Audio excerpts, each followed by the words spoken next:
focused on the high schools this morning. And here is a look at your scoreboard from last night. If you're just now waking up and want to know how things went for our local Rutherford County teams on the radio and streaming last night, we had Riverdale and Blackman from Riverdale High School tied at 10-10 at halftime. And then Riverdale dominated the second half, scoring 21 unanswered before Blackman tacked on a final touchdown toward the end of the game. It was a 31-17 Riverdale victory, and Riverdale will move on. They will play at Oakland next week as the Oakland Patriots held off the Mount Juliet Golden Bears 35-28. Tough game for Oakland last night, but they found the will to get through it. And Dwan Morris, 5 touchdowns for the Oakland Patriots. And I think they were down or tied at 28. I think this is right, with 2-3 minutes or so left in the game. And a big turnover there toward the end. So that definitely was an interesting game last night at Oakland. So Oakland and Riverdale, with Riverdale traveling to Oakland in the quarterfinals next week. That means that we will have a team playing in the semifinals for the 27th straight year. Rutherford County team, 27 straight years, 30 of the last 31. That is quite amazing. A lot of those teams went on to play in the state championship game and either win the state championship or finish runner-up. 13 state championships in the 1993 to 2023 time frame. 15 in county history. So pretty amazing stat right there. The Stewart's Creek Redhawks continue to make history last night, taking Brentwood to overtime and tied at 10-10. Brentwood wins the coin toss in overtime, so Stewart's Creek scores first, gets the touchdown, 2 plays, Caleb Floyd, of course. And then the Stewart's Creek defense stymies Brentwood in the OT, and they win it 17-10.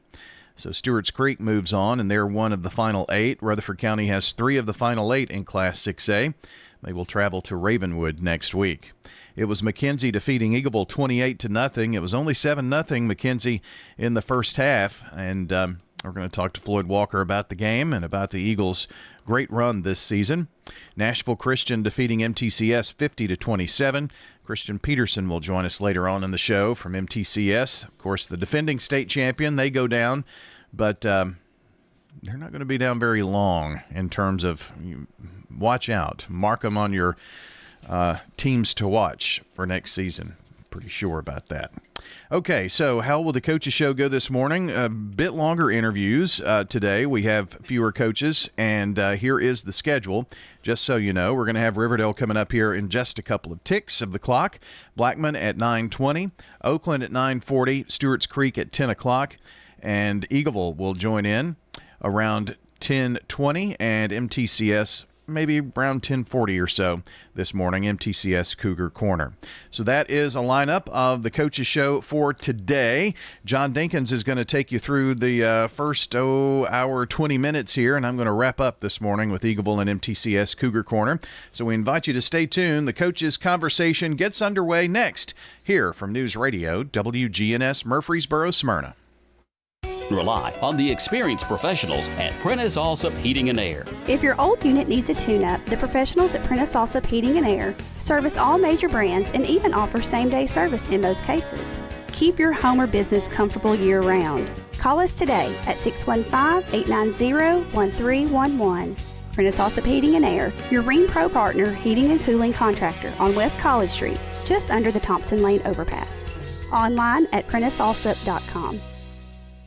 Are you tired of feeling like just another number with your insurance provider?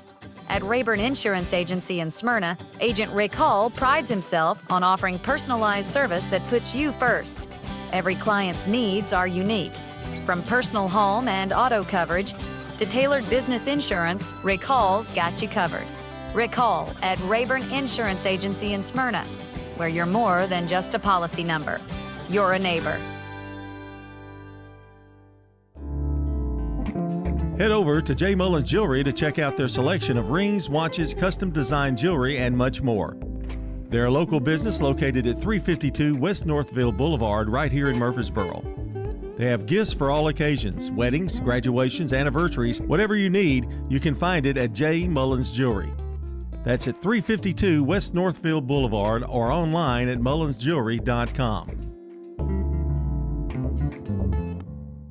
Craig's Tax Service at 142 Heritage Park Drive offers complete tax preparation, financial, and bookkeeping services. This is Brandon Craig with Craig's Tax Service. We're proud to support all Rutherford County athletes. Craig's Tax Service reminds you that it makes sense to get help with your taxes. Call 890-2233 for an appointment.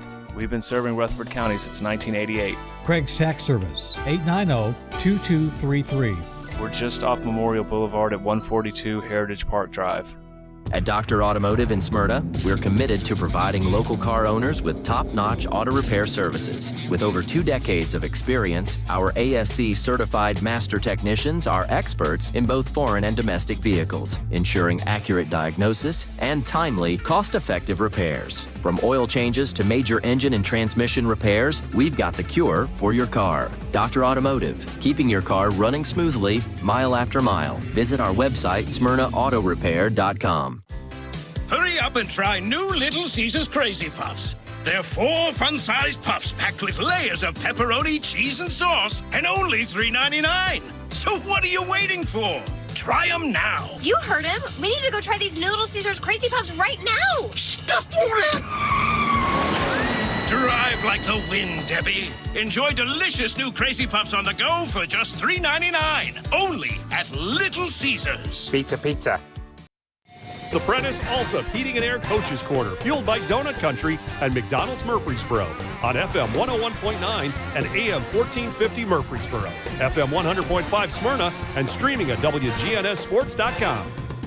And this portion of the show brought to you by Dr. Automotive, the cure for your car, professional auto repair and maintenance from ASE Certified Mechanics and Master Mechanics as well. Check them out online at autorepairsmyrna.com. John Dinkins here along with Will Kreisky, the head coach of the Riverdale Warriors. And one thing I can already tell you, you know how to turn the volume up on your speakers and everything here. Yeah, You've become a regular. Well, this is my 9th year coming, so I guess, I've learned a few things over the years, but yeah, you were a little loud. I had to turn you down a little bit. You were screaming in my ear. Well, I was screaming out there too. In Yes, yeah, I was. There's a lot of things going on. Will, a great game last night. I know we talk about the brother thing, but really it's survival, moving on. And the important thing is you won 31-17. And I'm going to start with tough first half. It was really close, nip and tuck.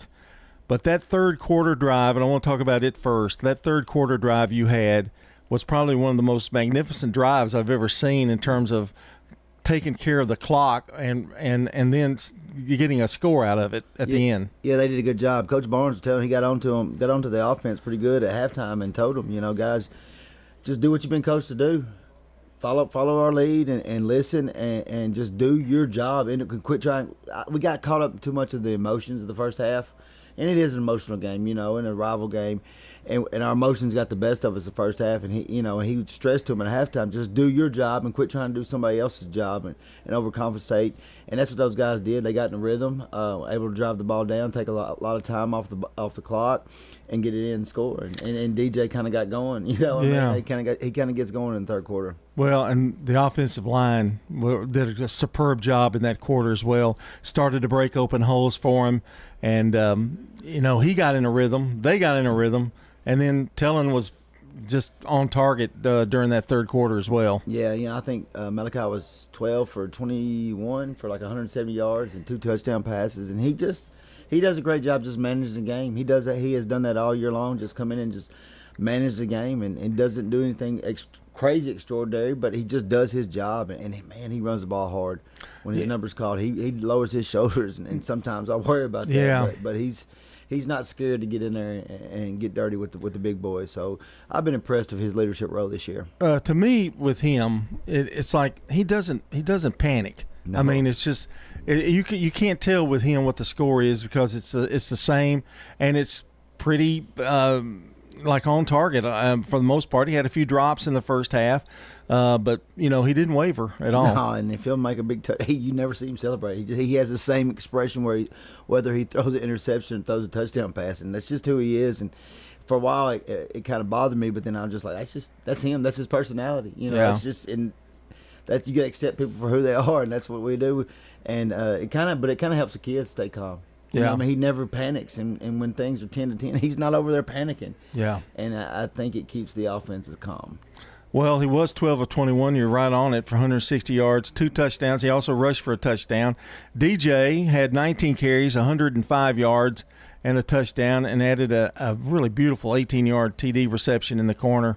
That kid can do about anything. I think he could be a wide out. He can be a running back. Play defense. I mean, the kid's talented. Yeah, and that's the thing that bothers me because hadn't been like a high big time recruit, because a lot of colleges want him on defense. Well, he's been playing offense for us, and we just hadn't. I mean, he can play defense. We just don't need him to play defense right now with those guys, and that's just unfortunate for him that he's being penalized for just playing his team role. You know what I mean? Just buying into being a running back. But with that being said, he's locked in and committed to MTSU, and that's where he wants to go. I've told him some other schools have reached out, and because I'm going to be honest with kids and not hide anything from them, and he's said, Coach, man, I'm blue. I'm all MT, so that makes me proud of a kid that's sticking to his commitment, and he's excited to stay home. He's another kid that doesn't seem like he panics either at the score. I mean, he does his job. When you got the lead, the defense kind of took over, but I want to talk about, even in the first half, they were playing really well. I mean, there wasn't any long sustained drives. There was a turnover that led to one score for Blackman, but just really hitting people. I mean, just hitting people. Well, it was a real physical game. They're a physical football team too, and yeah, thought the guys were flying around on defense. The secondary was making some plays, and then of course our linebackers were running to the ball, and Aiden Edmonds and Jeremiah Weaver and JoJo Smith and all those guys, man, and Czar Nicholas, man, when you run the ball, they're gonna punish you.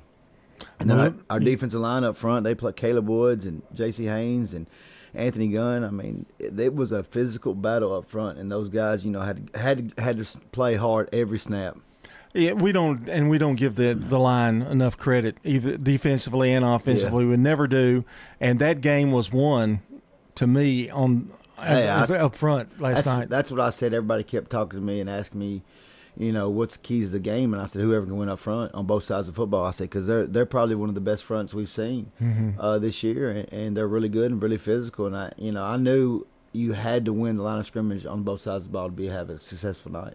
And Blackman's very talented. You'd already beaten them once, and not that long ago, less than a month ago. That really made it, I think, really tough, and for those guys to come around and take care of business, because that's hard to do. It's real hard to do, and it's hard to win playoff games, and two, it's hard to beat a Rutherford County team twice in a year, and we played them less than a month ago. We played them, but I thought our kids handled it well. They stayed focused, and it wasn't just about the pass. They knew what was the stake in hand. And that's why at first we kind of got too emotional, because, and it started with me. I was the one that caused all the ruckus, because I got emotional over some things that I didn't agree with. But these kids calmed down. Our coaching staff calmed down, and that's what I was really proud of, how they settled down and then played that second half. A couple of interceptions too. I thought you did a good job of pressuring Hamby, who had a great game the week before. You knew what kind of arm he had. Not necessarily sacking him every time, but just kind of getting a hand in his face, worrying him. He had to roll out some. Was that kind of the game plan there? Yeah, and Coach Will did a good job putting his game plan together, and they were able to put some pressure on him. And like you said, get him not let him get comfortable in the pocket. If you let that kid get comfortable in the pocket, he's gonna pick you apart. He's got a really strong arm. So the defense did a great job when the blitzes were called to be successful and mix it up. And like you said, making him get outside the pocket, and that helped our DBs with the coverage also. We're talking to Will Kreisky, the head coach of Riverdale. The first half was just so strange. I mean, everything about it was strange, and there was a call out there that was strange. There was like a 10-minute delay, them trying to figure out what they were going to call. But it it's almost like the moon was full or something, because Blackman was having the same issue kind of. Yeah. Is that just all the emotion, really? Do you think that's probably it? Yeah, I mean, of course, one being a rival game, and then the emotional of being a second-round playoff game, and that. But yeah, and then there was a lot of confusion, and and I don't want to say too much to get myself in trouble, but yeah, it caused a lot of issue. But then everybody calmed down and got back and started playing football. And special team play was really key, very important, wasn't it, last night? That's what I said, and we got a punt blocked, and then they got a couple punts blocked. So for two teams that really stress special teams, we had some mishaps on special teams, but credit both teams because their block teams really came in and gave both punt teams some problems last night. And y'all both are good at that. I mean, you're both good. Both of them are kind of carbon copy on the special team play defensively. Yeah, and again, we both stress special teams, and we know special teams are a big important part of the game. So, and that's what you got to credit both staffs, and Coach Josh Haley does our block team, and he did a really good job getting them lined up and getting them set to create some problems. I want to talk about another person here, if I may, Malik Hicks. Yes. What a night he had. 91 yards and a touchdown, 5 receptions. But that's really, I mean, they were clutch catches. I mean, when they really needed it. Yeah, he made some really big third down catches when we needed to move the chain. Cam Booker made a few like that also. But, yeah, Malik just goes out and make plays. He's on offense. He's on defense. He's on special teams. He does not come off the field. He's another kid that it just blows my mind that he hadn't been just recruited heavily. He's just a football player. These college coaches ask, I want a football player. Well, he's a football player. Yeah. He just loves the game. He's another one. Even kill. You don't see many emotions. He'll score, get a little excited, but he's got the same demeanor whether we're up big or we're down. Elijah Reams had an interception as well. I mean, it was just a good night for the defense in the second half. I mean, you kind of did what you needed to do, I guess is a good way or best way to put it. Yeah, I mean, Elijah, and again, I talked about those guys. Bronson Chris has been out with a strained calf, and hopefully we get him back this week. And Cam Darden, who's been a starter, and Malik Hicks had to play a little bit more. Usually Bronson and Malik kind of rotate, and Malik comes in on some of our other packages, and then Cam, rotates. So we've been able to rotate those guys, but Malik had to play both sides all night long. And then, of course, our two safeties, like you said, Elijah Reams and Hudson Fuqua, they played really well. So Hudson had a good game as well. Yeah. So all those guys played well last night, but not just those. It's just these guys as a whole team playing together as a team. All phases last night. It's not just one phase dominating for us. All phases are playing. Offense is playing well. Defense is playing well. And then our special teams game is doing great. So, that's the type of team you have to play in the month of November, a team that's successful in all phases. And we have to play almost perfect next Friday night. We got a tough game. And, somebody asked me, when are you going to start worrying about Oakland? And I said, man, as soon as I get in that field house, because I remember what happened to us last year in the quarterfinals, and it's not something I want to put these kids through again. And that blame was on me, and I didn't have them ready last year, and I want to make sure that I correct that mistake and get these kids ready for Friday night. Will, when you go back to the beginning of the season in the game against Smyrna, your offense was struggling a little bit at the time. Did you ever dream that they've caught up? I mean, they have really molded a new quarterback, that kind of thing. What's the key there? Why have they gotten so much better? It's just the offensive coaches, the time and the dedication they spend with them. I know Coach Barnes wasn't happy with me early in the season because I'm not patient. Yeah. But Coach Barnes and his staff, they believe in what they do, and they coach these kids, and they study film with them, and they just stay on them and about the little things. And like you said, you see them improving every week. They've gotten better each and every week. And Malachi telling, if you would have told me the year he was going to have back in the spring, I don't know if I believed you. Yeah. And the way that kid has improved since March till now is a 180. And not just him, the receivers and the O-line. So those guys have really, and the offensive staff never wavered. They knew it was going to take time. You're replacing 9 of the 11. Offense, it takes a lot more time gelling and getting everything together than it does on the defensive side. That part about you being impatient, I find that hard to believe, Coach. Yeah. Let's talk about Oakland a little bit. Do you had already met them? That game was really close, and I don't know that the score really indicated how close that game really was if you just looked at the score. But that was anybody's game in the last quarter, and just came up short. And some weird things happened in that game as well. Yeah, we're up 14 with 6 minutes to go, and then we lose by 15. So that's one that I've beat myself up as a head coach and didn't do a good job finishing the game for the kids. But these kids will be prepared, and that's what's been tough about the last 2 weeks is because you didn't want the kids to look back to let's get another rematch and not focus on the opponent. And they did a good job of focusing on our opponents the last 2 weeks to get us an opportunity to face Oakland again.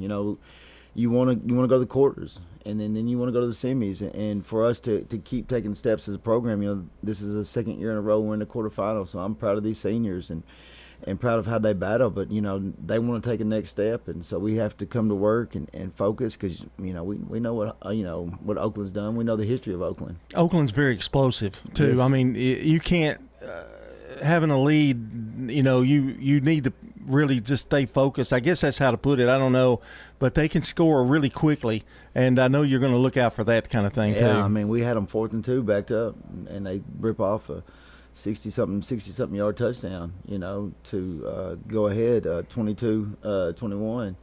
And so we know that they can score on any play. We know who Craig Tutt is. He's a heck of a football player, and he's the best player on their team right now, and he's playing really well on both sides of football. So we know we have to be able to contain him. We know Morris. We know all about Morris and how he got after us last year in the quarterfinals. We know about their offensive line and how physical they are up front on offense and defensive line, and what Coach Watson does with that defense. So we have to prepare, study, find the mistakes we did in the first game, correct those mistakes, and be ready because Coach Creasy, man, he does a great job calling that offense, and he's going to throw some wrinkles in at us, and he always does, and we have to be prepared and be all on the same page and communicate. And if we're not communicating defensively, one misalignment can cause a touchdown against them. I thought you did a good job against their run game last game, but it was 2 or 3 big runs, and that's what you've got to avoid in this game, right? You can't let them have those. Yeah, those were misalignments. Yeah, and again, when you misalign against Oakland, they take advantage of you, and they find where you are misaligned and make that call, and it'll hurt you. That's why we have to really work together this week. I mean, we have to play together as a team, and again, if we're not communicating on the same page, they'll exploit us. And they did a good job last time, getting a punt, and they're really good on special teams. Marcus Bryson for them does a phenomenal job of special teams, so we have to be prepared in all phases of the game next Friday. I did notice when y'all played the first time how similar you were in even like the big plays. Mm-hmm. I mean, those happen. The secondary and the up front, and very similar in how y'all play, how you guys play. Should be a great game, and we're looking forward to it. We'll be there, and it should be a great crowd too, I would think. And a Battle of the Borough Part 2. I don't always say Battle of the Borough, but I mean you got to battle with everybody, don't you? Yeah, yes we do. But again, it's like we said before. This is the Murfreesboro community. Yeah. Riverdale, Oakland in the quarterfinals. Yeah. That's what this community was built on, and that's what it's about. And I know a lot of the old timers and alumni. I'm not going to point any fingers right now, but I know they're excited and they like this battle. It is funny, but going back into the years and years and years, this game, Oakland Riverdale, for most people, particularly my age, that's all they remember. Yeah. Oakland Riverdale. Coach, it's been great talking to you. Good luck next week, and if I can give you any pointers, let me know. Give me a call. All right. I will. That's Will Kreisky, the head coach of the Riverdale Warriors. This portion of the show brought to you by Dan France Concrete, a licensed and insured residential and commercial concrete construction contractor serving Middle Tennessee. That's Dan France Concrete. And coming up, it's Blackman football. Stay with us.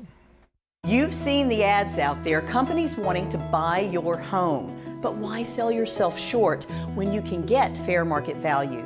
I'm Lisa Patton. If you have an estate to settle or a home to sell, call Parks Auction. We'll work with you to sell your home or property in any condition with no costly repairs on your timeline. Why accept one offer when you can have multiple? You need Parks Auction. We look out for your best interest.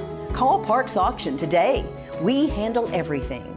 You've heard people say, you know your work by your name, but there's no better name for residential and business concrete work than Dan France Concrete. From basic slabs to decorative stamping, for your next concrete project, call Dan France Concrete, 615-642-5152. This is Dan with Dan France Concrete, wishing all Rutherford County student athletes a great season. Study hard, play harder, and be safe. Trust me, Dan is committed to the community and will offer you a great product. He'll stand behind his work and make sure you're satisfied with every aspect of the work.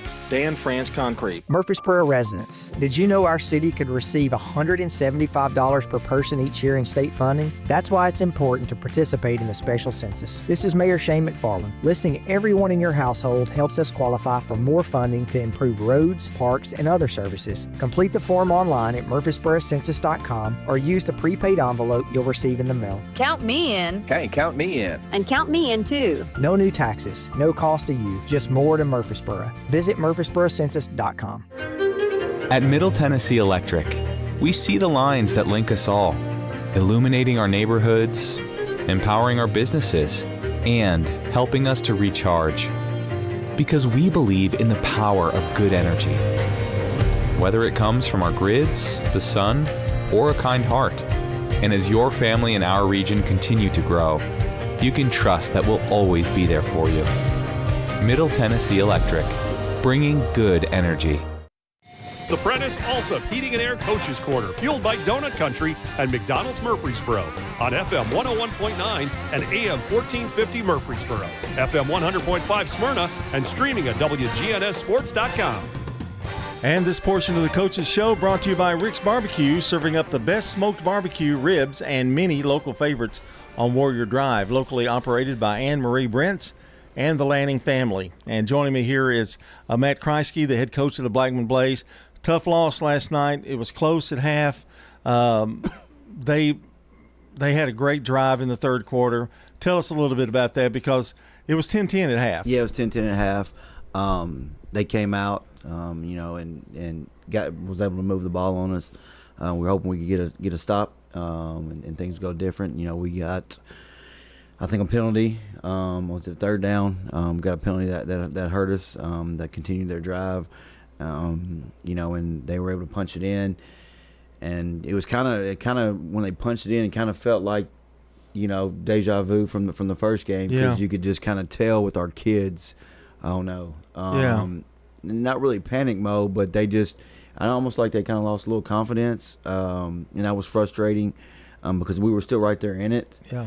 But then we come out right after that, they kicked it off to us, and we went 3 and out. And then they tipped the punt, and they got a good field position again. So, it kind of snowballed a little bit, didn't it? Yes. And when you're kind of you're kind of rebuilding from 2 or 3 years ago and trying to build your program back up, those kind of things can do a mental thing. But that's what they've got to overcome, though. I mean, that's what you're trying to teach them. Yeah, what's this? Riverdale's, is it third year in a row to be in the quarterfinals? Yeah. So those kids are used to it. Those kids are used to a second-round game. We were not there last year, so, half of our rosters, our juniors and sophomores, have not played in a second-round game. The seniors were fortunate their sophomore year to be in a quarterfinal game. So they kind of had some experience. But when you take a year off of not being there, it kind of shows. And so we've got to consistently be there year in and year out, so our kids know what to expect and know what to do. And when adversity hits in a second round game, you can be able to overcome it. And that's what we're going to work towards. Of course, as coaches, we don't ever sleep. But I was up last night and jotting things down that I want to hit during the off season for this off season.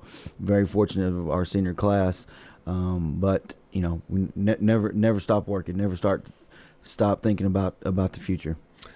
Well, let's kind of look at it, and we'll maybe come back to this game. They did a pretty good job of stopping the running game, your running game, and forced Jacob to kind of have to throw the ball more than probably you wanted him to have to throw. Yeah,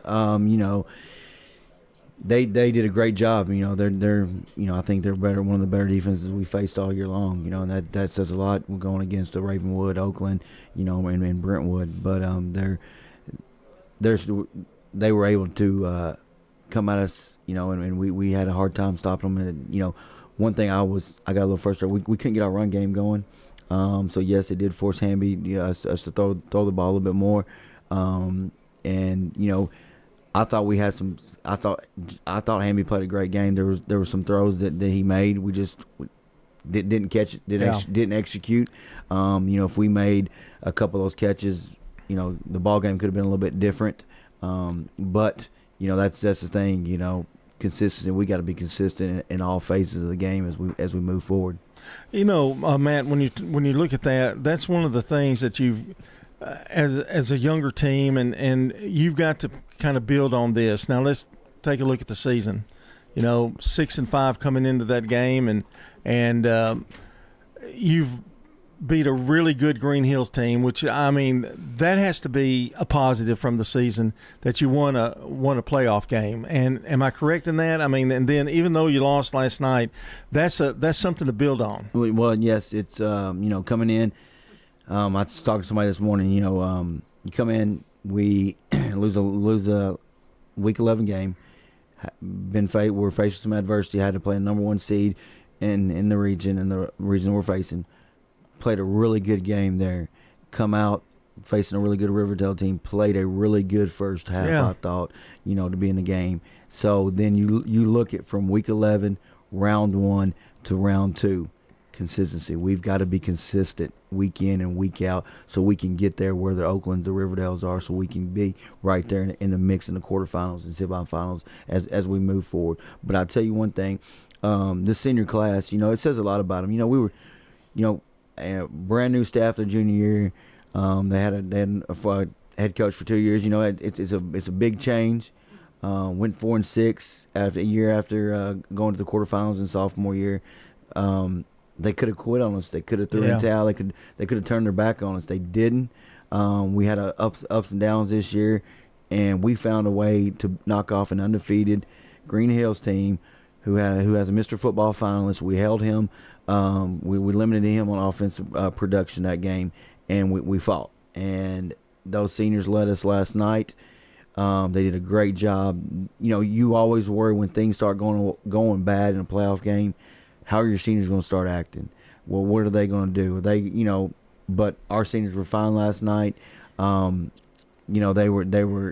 fought to the end. They didn't give up. And that's what you always worry about as a coach. And in games like that, when you see it towards the end, when we got to have something crazy to happen to get back in it and really get going again.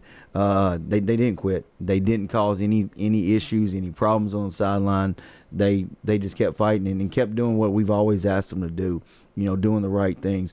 Doing the right things not only on the football field, in the classroom, in the community, and they kind of carried over and showed. And that was you take a positive out. That's a positive I take out of last night. Some growth in our team, that the maturity how they handled a loss, handled the end of the season, instead of doing things that you see nowadays when kids don't get their way, they can do things out of character. We didn't have that last night, and I was proud of our seniors. That meant a lot to me.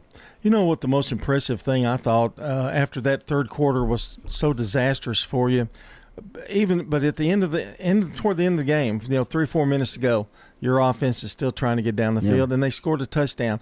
That's pretty impressive because they could have just said folded the tent, and that's what I think. Hamby had some good throws in there, and that's kind of what you wish you could have seen a little bit of. But a lot of that's Riverdale's defense too. Yeah. That's tough defense we're playing. But yeah, we were able to punch one in. We already had a play ready. Then we got the onside kick to take another shot real quick to hopefully cut it down to a 1-score game. But and that's they didn't quit, and and we didn't give up an easy touchdown with our defense. So again, I'm proud of those guys. We're going to miss these seniors. Ethan Carson playing with injury the past couple of games. Trey McGaffey went in there last night, had no business playing, but he wanted to lay it all on the field for Blackman High School, the Blackman community, because he's played in this program since he's been in the youth league, and he didn't know if he was going to get another chance. He went to the doctor Friday. Doctor said, I highly suggest you not playing, but if you want to play. I mean, he strapped it on, and that means a lot. You know, as a coach, you got a senior who could have.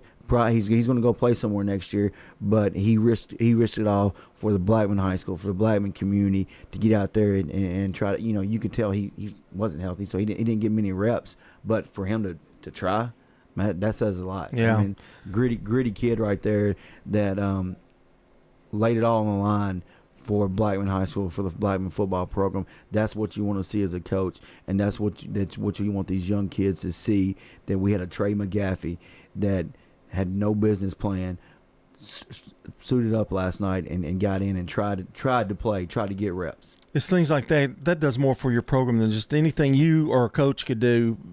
Him being that example. Yes, it is. You know, and you know him, Archie. You know, sick with the flu. You know, and he could have not played, but he tried. He gave us everything he had. You know, and that was good to see. You've got another kid, number 7, Jaden Maxwell.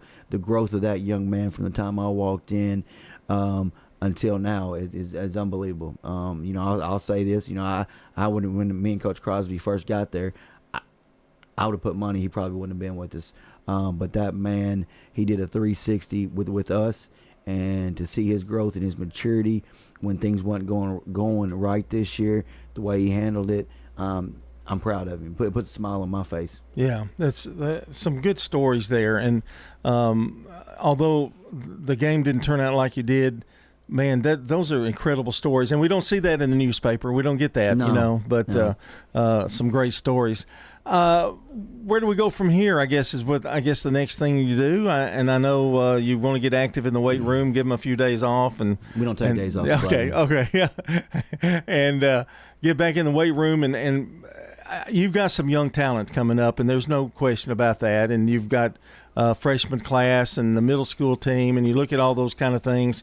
I think the future's bright, and I think it's kind of now finally it's really your team. Yes. I mean, it's that takes a little while. It's not something overnight. Yeah. But you're going to look forward to that, I know. Yeah, these seniors, this is these juniors who will be seniors, you know, they've been with us since they've been sophomores. So they know the expectations. They know what to expect. And the juniors, that we now call them juniors, they've been with us since they're freshmen. Yeah. So that's, like you said, that's our team. They don't know any different but our way. And yes, that's excited. You got Nate Sharon and Carlos, Coach Carlos running the youth league, doing a great job there. Coach Hillis at the middle school, him and his staff do a great job.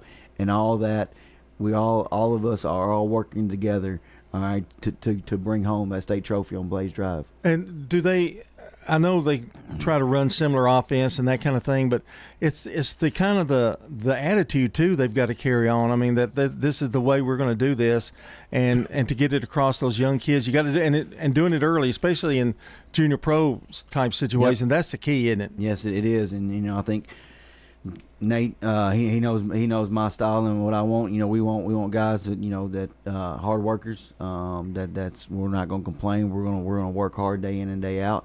That type of mentality, because you got to have a tough mentality to play in this league. And seeing Nate instill that in youth league, seeing Coach Hillis also instilling that at the middle school, it says a lot. You know, give us a couple years when you see those guys from the youth league coming up through Coach Hillis and then to us, good things are going to happen. You know, and it's neat to see. You know, to finally you're in a big town, but you get a small town vibe with the youth program and the middle school, and all of us right there together, all of us on the same page and with the same expectations. It's good things will happen. Blackman is such a well-knit community, and they stick together. Boy, they brought out a crowd last night too for a visiting team. He needs to give us 75% of the gate. Huh? Hey, I think let's write a couple letters over there or something.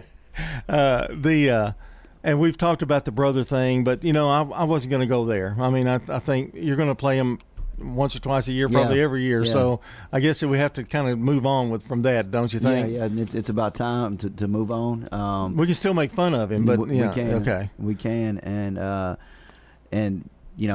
it's tough, but it's about Blackman and Riverdale, and the communities of Blackman and Riverdale communities that come out and support each other. And I did not realize until this week that it was the first time since 2014 that Blackman and Riverdale played in the playoffs. I thought they, I must have missed something because I thought they've played here recently. Yeah.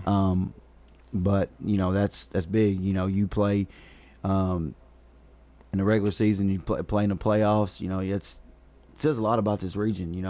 We had 3 teams advance to the second round, 2 of them playing in the quarterfinals. That tells you how tough our region is. And have you seen the new realignment? I sure have. Okay, that's interesting. It kind of goes back to the old days with like 8 teams. Yeah. And you're going to get Stewart's Creek back and Smyrna.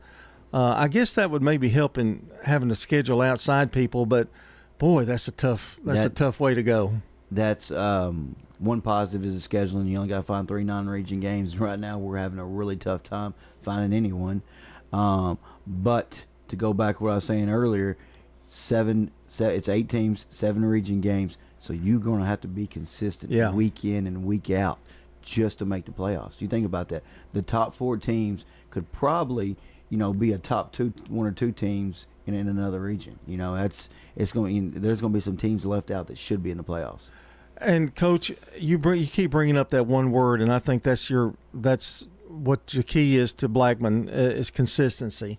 That's what you want the most, because I think they struggled with that this year, and maybe even the first year. But over time, they learn from their mistakes, and they learn from their inconsistency. So I think that's the key. That's what you want. That's as moving forward. They're going to hear that word probably till they're sick.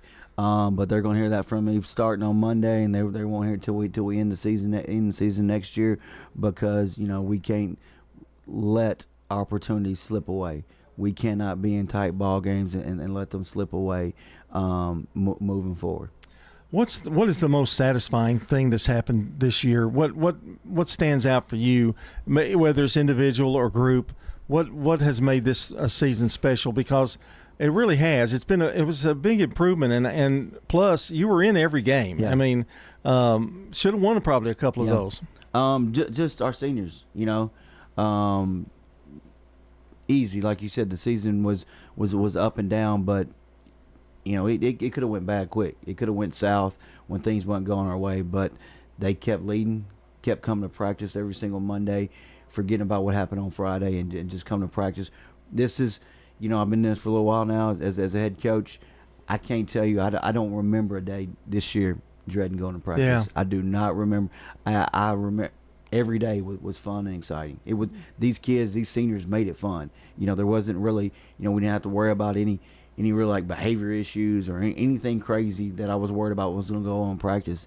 It was fun. It was competitive. And that, I think our defense helped improve our offense as the season went on, just how competitive they were day in and day out. And to be able to practice, you start into May, go all the way until now, and not having to dread a practice or worry about anything going on during practice. That's fun as a head coach, that you can just focus. It gets things done. Yes. I mean, you can get things done when you don't have that extra outside coming in. Well, Coach, I thought it's been a great year, and I told people when the season started, I said, look out for Blackman, and some teams really did get burned by the Blackman Blaze a little bit, if play on words there, and good luck to you, and have a good. I guess, what do you do now? You take a few days? No, you don't take off. No, I got the coach. I've been around Coach Wortman was 2 years now, so I got the Coach Wortman mentality. We got to start working right now. You are, yeah. You're starting to worry me. You're getting a lot like him. That's right. That's Matt Kreisky, the head coach of the Blackman Blaze. Had a great year this year, and looking forward to next year with them. This portion of the show has been brought to you by the Murfreesboro Special Census. Counting everyone means more state dollars to improve roads, parks, and services. Fill out the fast, easy, and secure form at murfreesborocensus.com. When we come back, we'll be talking Oakland as we continue on the Prentice Allsup Heating and Air Coach's Corner. Whether you're a student, alumni, or just a fan, Raider Tees has exactly what you need to help you cheer on the Blue Raiders on game days and every moment in between. We sell officially licensed Blue Raider gear, whether it's clothing, hats, flags, chairs, or just whatever. We have it all, including exclusive gear you won't find anywhere else. Like us on Facebook for updates on new Blue Raider gear and special prices or discounts. For all your Blue Raider gear, shop Raider Tees today. Bigger, better, and go blue! Pizza. Murfreesboro's favorite pizza is now hiring at all 3 local locations. That's right. We want you to join the Sir Pizza team. Stop in at our East Main, Veterans Parkway, or Memorial Boulevard locations and let us know how you'd like to join the Sir Pizza family. Also, we've made it even easier to order for carryout or delivery. Just head on over to sirpizzatn.com. Sir Pizza, you made me love pizza again. Rely on the experienced professionals at Prentice Allsup Heating and Air. Whether it's the blazing heat of summer or the bitter cold of winter, let the Rheem Pro professionals at Prentice Allsup Heating and Air Conditioning on West College Street keep your home or business comfortable year-round. We service all major brands and in most cases offer same-day service. Call us today at 615-890-1311. Prentice Allsup Heating and Air, your Rheem Pro partner heating and cooling contractor on West College Street, just under the Thompson Lane overpass. Craig's Tax Service. We perform tax preparation, individual tax returns, corporations, partnerships, and all your payroll bookkeeping needs. Brett Craig with Craig's Tax Service. Craig's Tax Service is located just off Memorial on Heritage Park Drive. You can contact us at 890-2233. It makes sense to get help with your taxes. Call 890-2233 for an appointment. We are proud to support all Rutherford County student athletes. Craig's Tax Service, 890-2233. Stickers, labels, we do a lot of direct mail, booklets, manuals, programs. My name is Jeff Carlton. I handle sales and marketing for Franklin's Print Works here at Murfreesboro. We are at 2227 South Park Drive. Franklin's Print Works has been in Murfreesboro for over 25 years. We are a full-service commercial printer. We offer everything from business cards to brochures, booklets to banners, everything in between. Our website is franklinsprinting.org. The Prentice Allsup Heating and Air Coaches Corner, fueled by Donut Country and McDonald's Murfreesboro on FM 101.9 and AM 1450 Murfreesboro, FM 100.5 Smyrna, and streaming at wgnssports.com. And this portion of the Prentice Allsup Heating and Air Coaches Corner brought to you by the Law Offices of John Day, providing superior legal representation to injury victims and their families. Find out more at johndaylegal.com. And joining me, John Dinkins here. Joining me is Kevin Creasy, the head coach of the Oakland Patriots. And Coach, congratulations on what was a thriller last night against Mount Juliet. Yes, it was. It was a heck of a game. Two good teams going at it, and came right down to the wire. You know, we were really, when we were doing Riverdale Blackman, and we would catch the scores, and it was really fast-paced. I mean, there were a lot of quick scores. I mean, it seemed like Mount Juliet would score, then you would score. You got down 21-7. We got a little concerned, but you made a good comeback.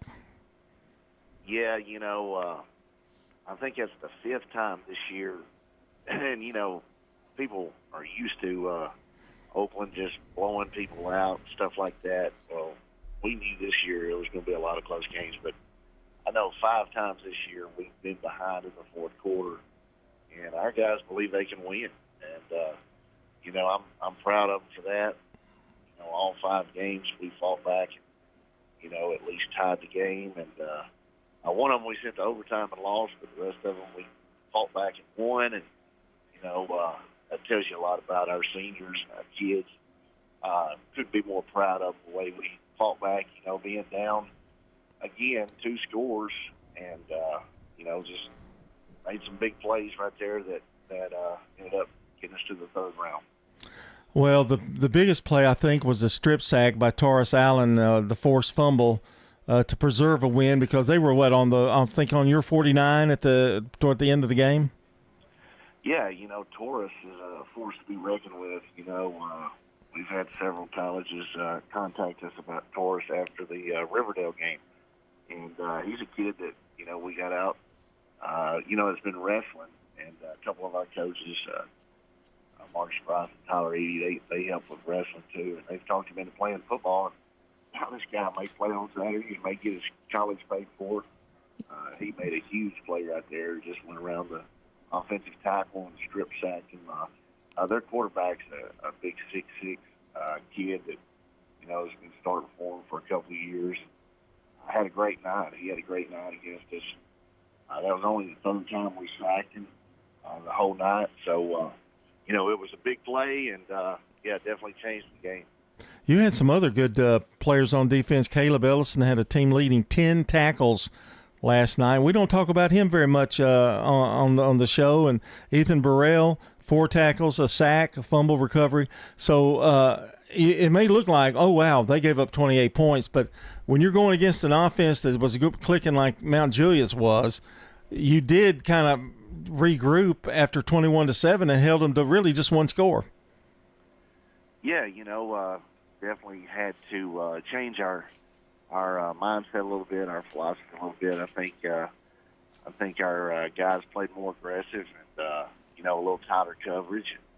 It's one of those deals that Coach Watson made a good adjustment and got those guys to play a little more in their face and challenge the passes. But ultimately, we just quit making dumb mistakes. I think we gave them some cheap yards, easy scores. We made them start to earn it, and to their credit, they did earn it, and made it a real tight ball game, tied into the fourth quarter. Right at the end, we had 4th and inches, and ended up going for it. And, like I said, you go for it enough on 4th down, it's going to come back and bite you. But, we were dedicated to run behind our seniors and, give it to a senior and, live with the results if it didn't come out. So, big 4th down conversion. Again, DeJuan Morris scores the touchdown.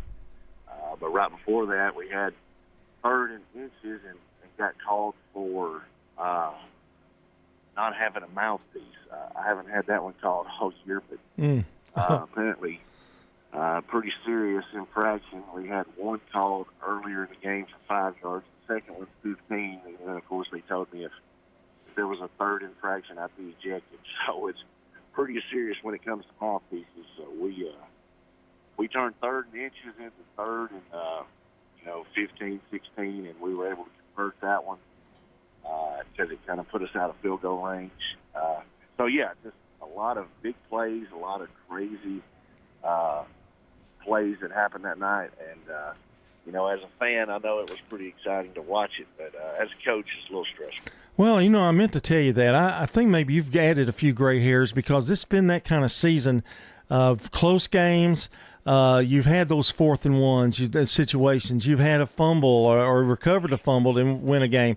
I mean, some of those things that have happened that have been crazy have been in your favor. Some not so much, but it makes for an exciting year for guys like us that are watching games and doing the games. But, yeah, I think the coaching staff has done a pretty good job keeping this unit together. Oh, no doubt. I think it's pretty awesome the way our guys have fought all year. Ultimately, it talks a lot about our guys' character, a lot of belief in the coaches. I think that's big. When you call a 4th down play, they believe in it. That's huge. And, believing you can win, that's half the battle. So, real proud of our guys. And like I said, it's made for some great games. And unfortunately, a lot of people missed it last night. I don't know what the deal was, but Mount Juliet definitely outnumbered our fan base. It was kind of embarrassing, but there was definitely more Mount Juliet fans here, Oakland fans. It wasn't TV or radio, so we can't make that excuse. Yeah. I don't know if they thought it was going to be an easy game or not, but Mount Juliet probably should have finished the season 10-0 and got upset right at the end. So we faced a really good team last night. You didn't waver, but I wanted to mention, Coach, some people. Dwan, and it's been somebody different almost every week for you. Like Tut had it a couple of weeks ago, 220-something yards. Last night, Morris, 24 carries, 228 yards.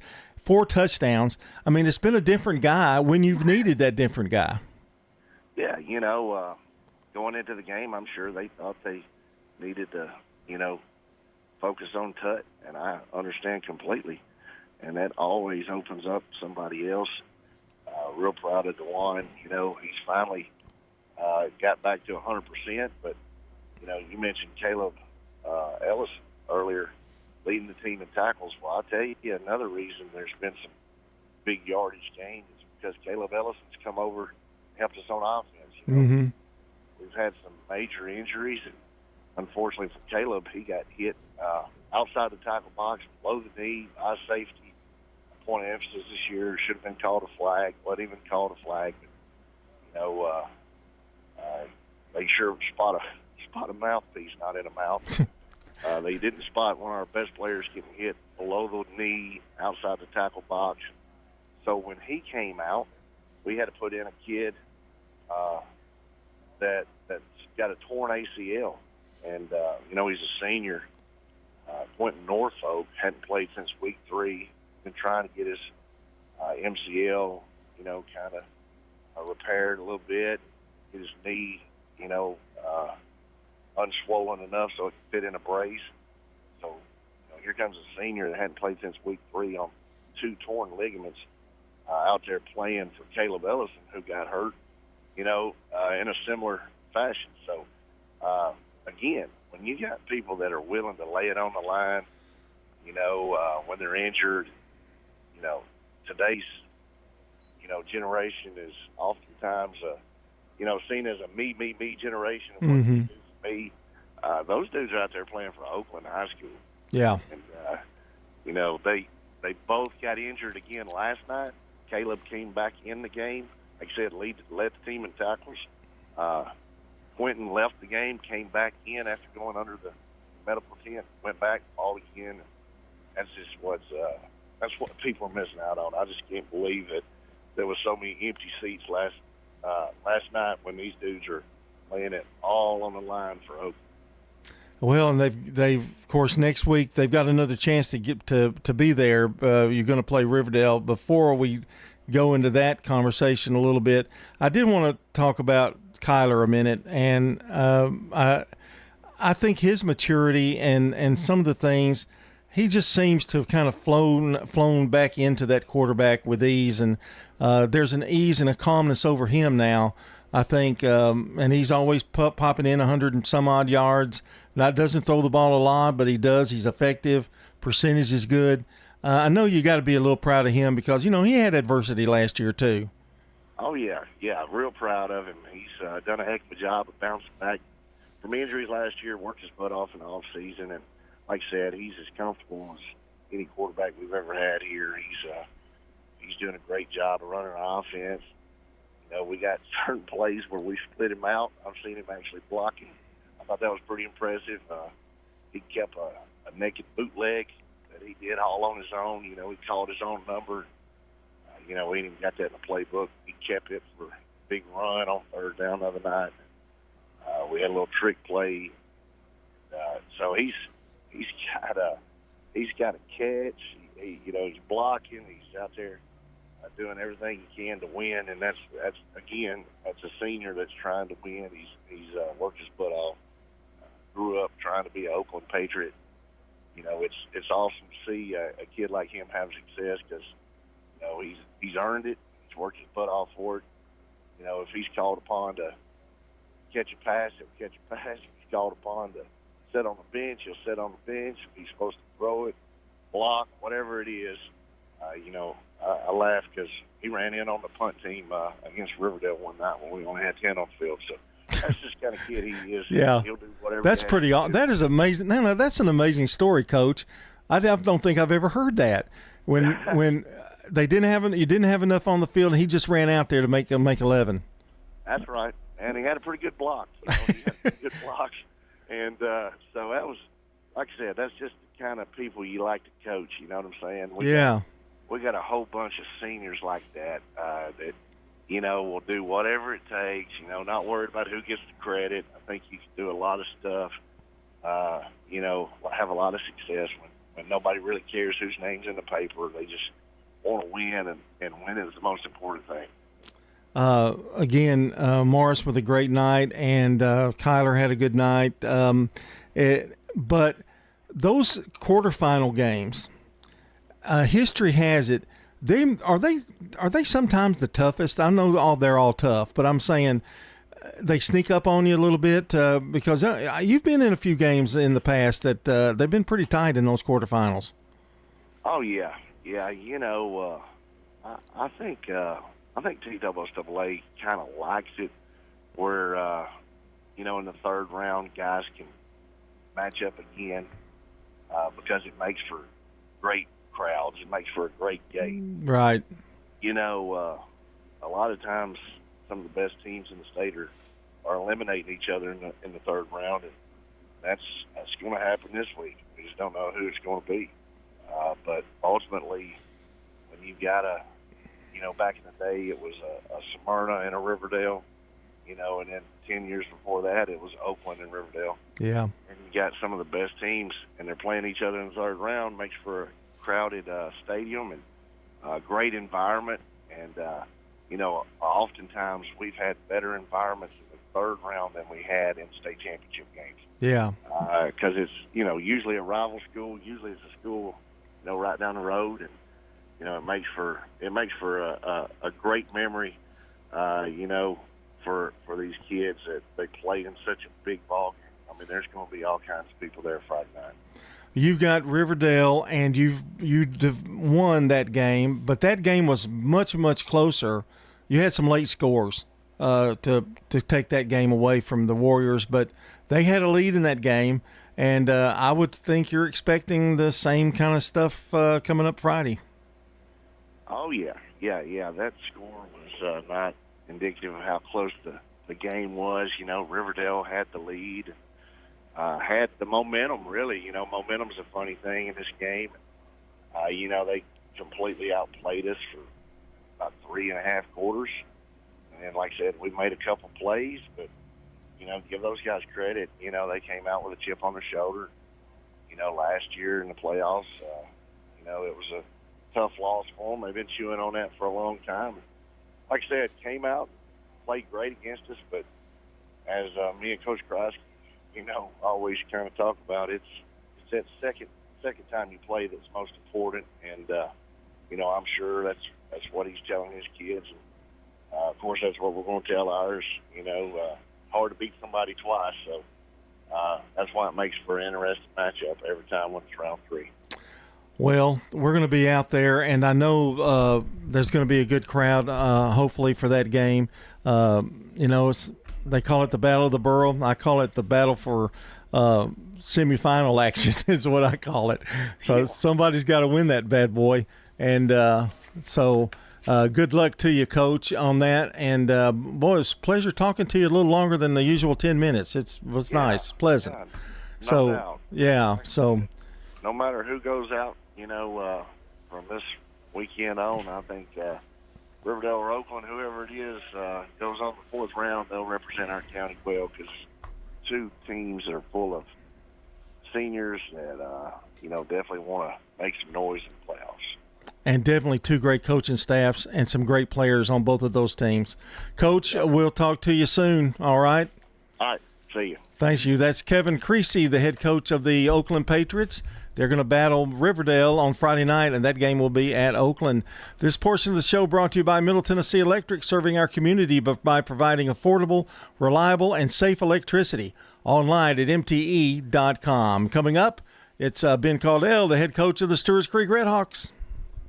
Winners Trophies can help you with customized awards for any occasion. Owner Kelly Hockenberry continues to provide awards for sports teams, churches, recognition awards, and more. Call Winners Trophies at 904-6002. That's 904-6002 for the best in quality, service, and pricing. You can also email Kelly, winnerstrophy@comcast.net. That's winnerstrophy@comcast.net. Any award for any occasion. Winners Trophies, 904-6002. We're at Rick's Barbecue on Warrior Drive, where, of course, they've got barbecue and smoked chicken, ribs, but they have other favorites. Our chicken tenders are delicious. We bread them here ourselves. We have so many different kinds of sides, and our nachos are really good and popular. I love the menu. I could literally eat here every day. Anne Marie Brent's at Rick's Barbecue. We're thankful for the customers. We have a lot of regulars, loyal customers that come in, and when they come in, I already know their order. Bet you're hungry now. We'll see you at Rick's Barbecue, 212 Warrior Drive. With the service you get from State Farm, you might think our car insurance costs more. I'm State Farm agent Celeste Middleton. Give me a call at 615-895-2700 and let me show you with discounts up to 40%. You may find it even costs less. Local business owners, you know how important it is to be here for your customers. I'm State Farm agent Dana Womack, and I run a small business in Rutherford County too. I'm here to help you protect your small business. Call me at 615-900-0877. It's Brian, and as a customer of First National Bank of Middle Tennessee, let me tell you how they can show up for you. Whether I need help navigating a financial decision or just a question, I know I can pick up the phone and talk to someone who's right here in our community. In a world that's becoming more impersonal every day, it's good to know that First National Bank of Middle Tennessee is always there with real people who care. First National Bank of Middle Tennessee. We show up for you. Member FDIC, Equal Housing Lender, NMLS 401715. Tennessee Orthopedic Alliance takes great pride in treating local athletes here in Rutherford County. Experts in joint, bones, and muscles. And with over 65 specialists, TOA has a playbook to get you back in the game. To request an appointment, visit TOA.com or call 855-NEED-TOA. Tennessee Orthopedic Alliance. TOA. Live your best life. How about a fix for your sweet tooth? Donut Country is open 24 hours a day to cure your cravings. They've been serving up the freshest donuts in Murfreesboro since 1978. There's just something different about donuts from Donut Country. Bo and Cindy Davis and their wonderful staff will greet you with a smile, and you'll see all donuts aren't created equal. Fresh donuts anytime you want them 24/7 at Donut Country on Memorial down from Clark. And they're open each morning on Middle Tennessee Boulevard. Check out their Facebook page for specials and promotions. Nothing else compares to Donut Country. Open 24 hours. The Prentice Allsup Heating and Air Coaches Corner, fueled by Donut Country and McDonald's Murfreesboro on FM 101.9 and AM 1450 Murfreesboro, FM 100.5 Smyrna, and streaming at wgnssports.com. And this portion of the Prentice Allsup Heating and Air Coaches Corner brought to you by First National Bank of Middle Tennessee. If you're looking for a hometown feel with your bank, turn to the First National Bank of Middle Tennessee, offering full-service banking and mortgage services. Joining me is Ben Caudill, the head coach of the Stewart's Creek Redhawks. Congratulations, Coach. You just keep proving people wrong. You're just marching through it so far. Thank you, John. Good to be with you this morning. I'm going to do a little different because this was a classic game last night. Overtime, you don't see that much. Great defense, some spectacular plays. Just kind of tell us, it was 3-0. You got a field goal. You almost had a chance to score. What was it, a fumble or set you back there? And got 3 points, and that's basically where the game stayed. So the defense must have been tremendous. Yeah, our defense played so well, and it was just a classic slugfest, in the playoffs against a really, really good Brentwood team, really well coached, really, really sound fundamentally, in all phases, and you knew that coming in. You knew that going in. It was going to be so similar to that, right? No doubt. I mean, I think you look at, the course of, Brentwood's season. They had a really close loss to Brentwood Academy, who's in the semis in Division II AAA. Their loss to Ravenwood, they shut Ravenwood out really from the second quarter on. Ravenwood kind of jumped up 21-0 real fast, and once they kind of got settled into that game, it was really a pretty even game. And so just a tremendous opponent, and I can't say enough about just the resolve of our players and overcoming some bad things that happen in the game, and being able to get that thing to the fourth quarter and pull it out was just an incredible night. We were there the week before, it seems like it's somebody every night, somebody different every night.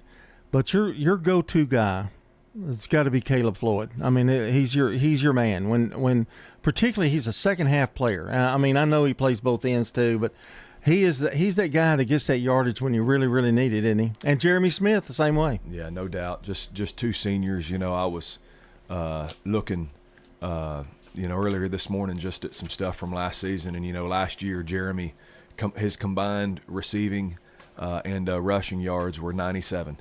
That's what he did last year, and that is you look at the what he's done as a senior, and waiting his chance. And last year we had some really dynamic guys in front of him, and Caleb only had about 300 rushing yards last year. And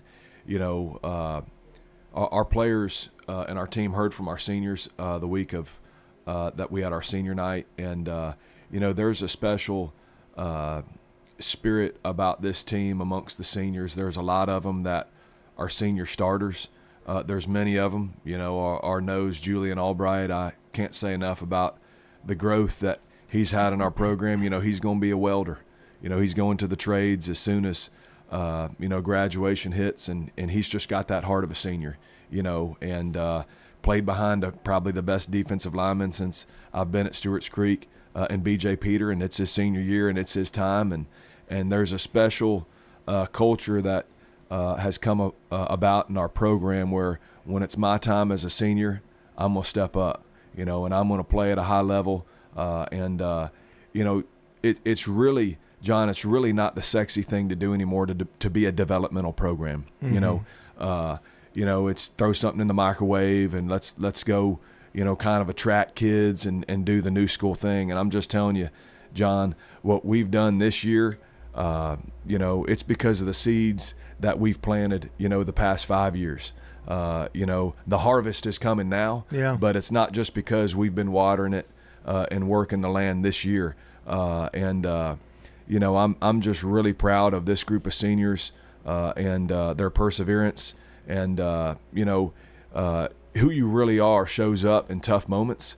And there have been several times this year where it's tight ball game at halftime, it's tight ball game in the third quarter, and the leadership and the grit and the toughness of this team is one that has shown up at the right time in the second half of ball games.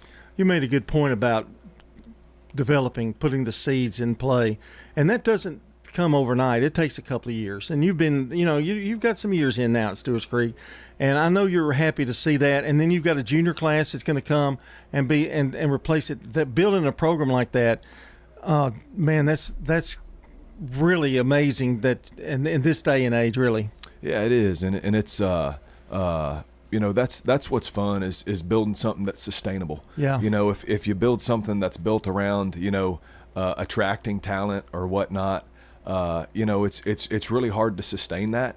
But when you establish a culture and the players start holding everybody else to the expectations that you build, it's been really special, and that's what this group of seniors has done.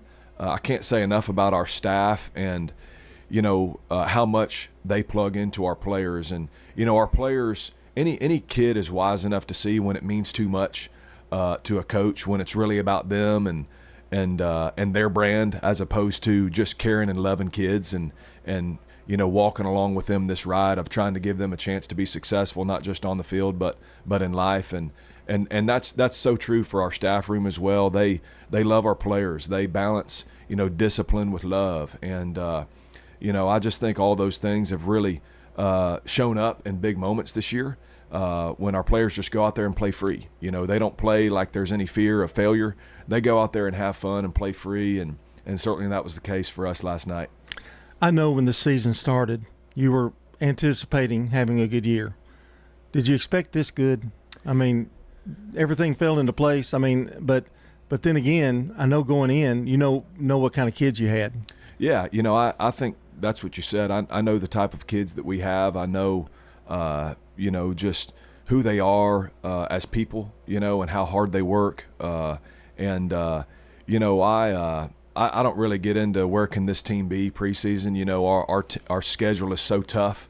The teams we play are so talented, and I think one thing that I can say with a lot of conviction is this group is that they're focused on going 1-0 for the week. They're not worried about next week. They're not, and this has been very tempting even for me and all the people that come and find you throughout the course of the week, and they want to keep talking about what you did last week or what you did 2 or 3 weeks ago, or where you might be in 2 or 3 weeks. Right. And this group, they are where their feet are, and I think that's been a huge part of what we've been able to accomplish this year. I think we're going to look at a few players here. Taylor, quarterback. He is. I said it, and I said it a couple of weeks ago, and I said it badly, but it's not a superstar theory. You don't have like that superstar, but you've got really super good players that commit to the team, and that's what I was trying to say. So, and very badly. But Caleb Floyd and Jeremy Smith, two guys, they share that running back duty, and they play defense. They share that. You've got Taylor, the steady hand, the steady guy at quarterback. And then defensively, you've got Grady Harvey, Kingston McQueen. I mean, those names just pop out first in my head. But, boy, it's just a total unit together playing. And last night, I think, in those kind of games, that's when it's really, really important. Oh, there's no doubt. And, you brought up Grady Harvey, and I'm just telling you, he is such a good high school football player. He's got incredible parents. His dad's on our touchdown club and is just so supportive of what we're trying to do as a program. And Grady is he is as good as they come, I can assure you. And he's on the field a lot, we had a fake punt last night that he took for about 25 yards, and Caleb Floyd was the one blocking for him. Wow. And that's the point I'm making, yep. With them. Yeah, and so Grady, he made some big plays on defense, sniffed out a screen, batted down a pass on their sideline as well. And I'm really, really proud. He had a big catch in the red zone too that extended a drive for us. And I can't say enough about, his development in our program, just from a scrawny little sophomore to, a big tight end outside linebacker for us that's just shown up in a lot of big games. I'm proud of Jerry last night. I think he made a lot of really good decisions, pulled the ball down and ran for about 32 yards in some moments where, it got us a first down or two. And, there was a pick late in the game where, we got the exact look we were wanting and kind of didn't execute on one side of that concept. And I thought, hey, we're going to win the game here. And they had a DB kind of come off and make a great play. But, Jerry's a point guard in basketball. He understands, maximizing the talents of his teammates.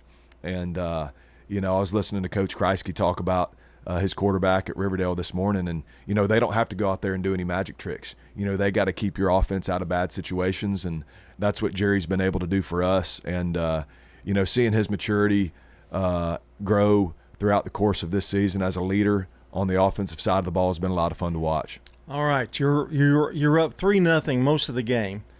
Then they get a touchdown. They get a score. It's 7-3.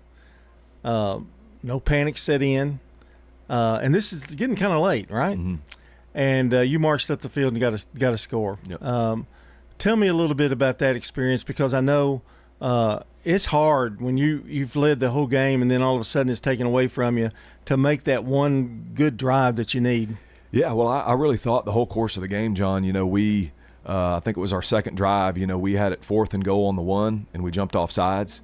So you were moving the ball. Yeah, so we had to kick a field goal there, and then the start of the third quarter we had a fake punt and had it 1st and 10 around the 25-yard line and fumbled a exchange from under center.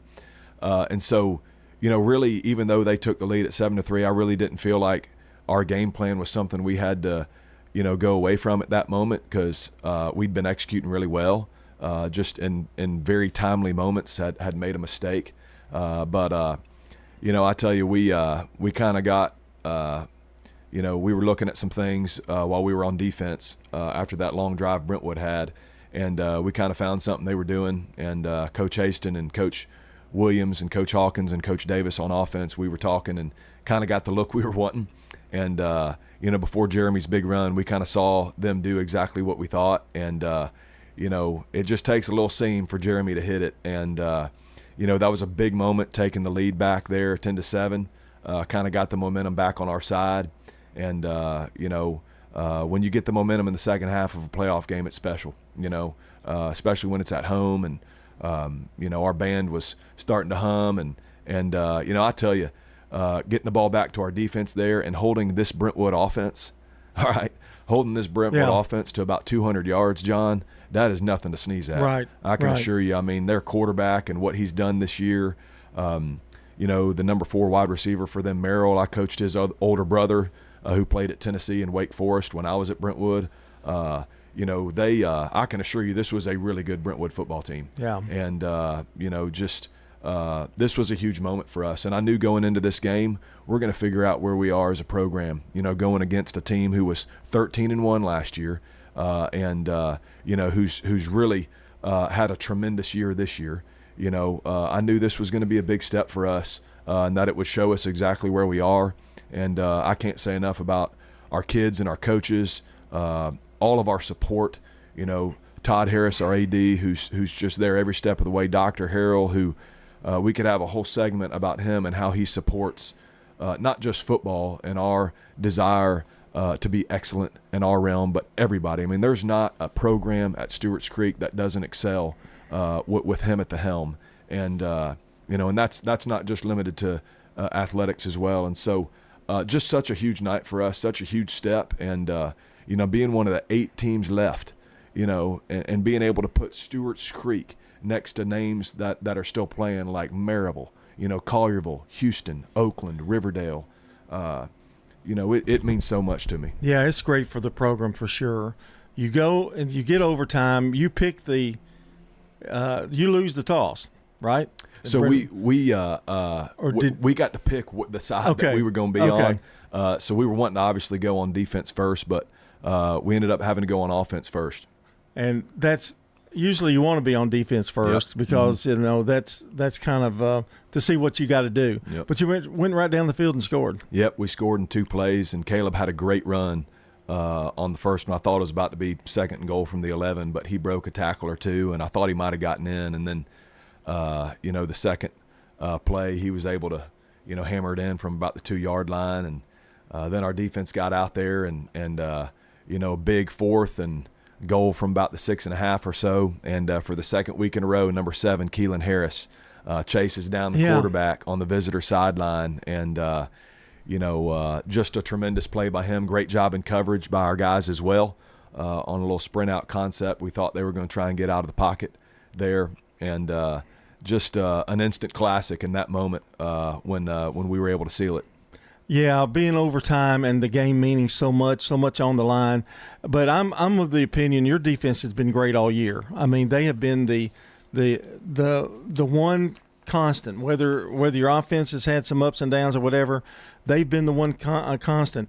And to be quite honest with you, Coach, to me, your team has been consistent. I mean, there have been some penalties. There's been turnovers. But they don't give up, they don't quit, and they keep coming back at you. I mean, there's no stop, and that's the one thing I think they've been consistent with. Yeah, I think that's a great word that you can describe, any great group with, whether you're involved in football or not, is consistency. Yeah. I want to be, consistent as a coach and as a leader, and have a demeanor that people can count on, and that's what you can say about this group of seniors. We got some sophomores out there too, John, that are, gutting it out and rising to the occasion. Yeah. And there have been some times in the past where maybe we have an injury and don't have that next guy that can step up. And we've done a lot of things this year in practice and throughout this offseason to try and build more depth. And it's been huge for us as the season's kept going. Well, we've got Ravenwood, and you go there, but they are very good. I mean, they're a top team, But I've got a feeling Stewart's Creek will be ready for this game.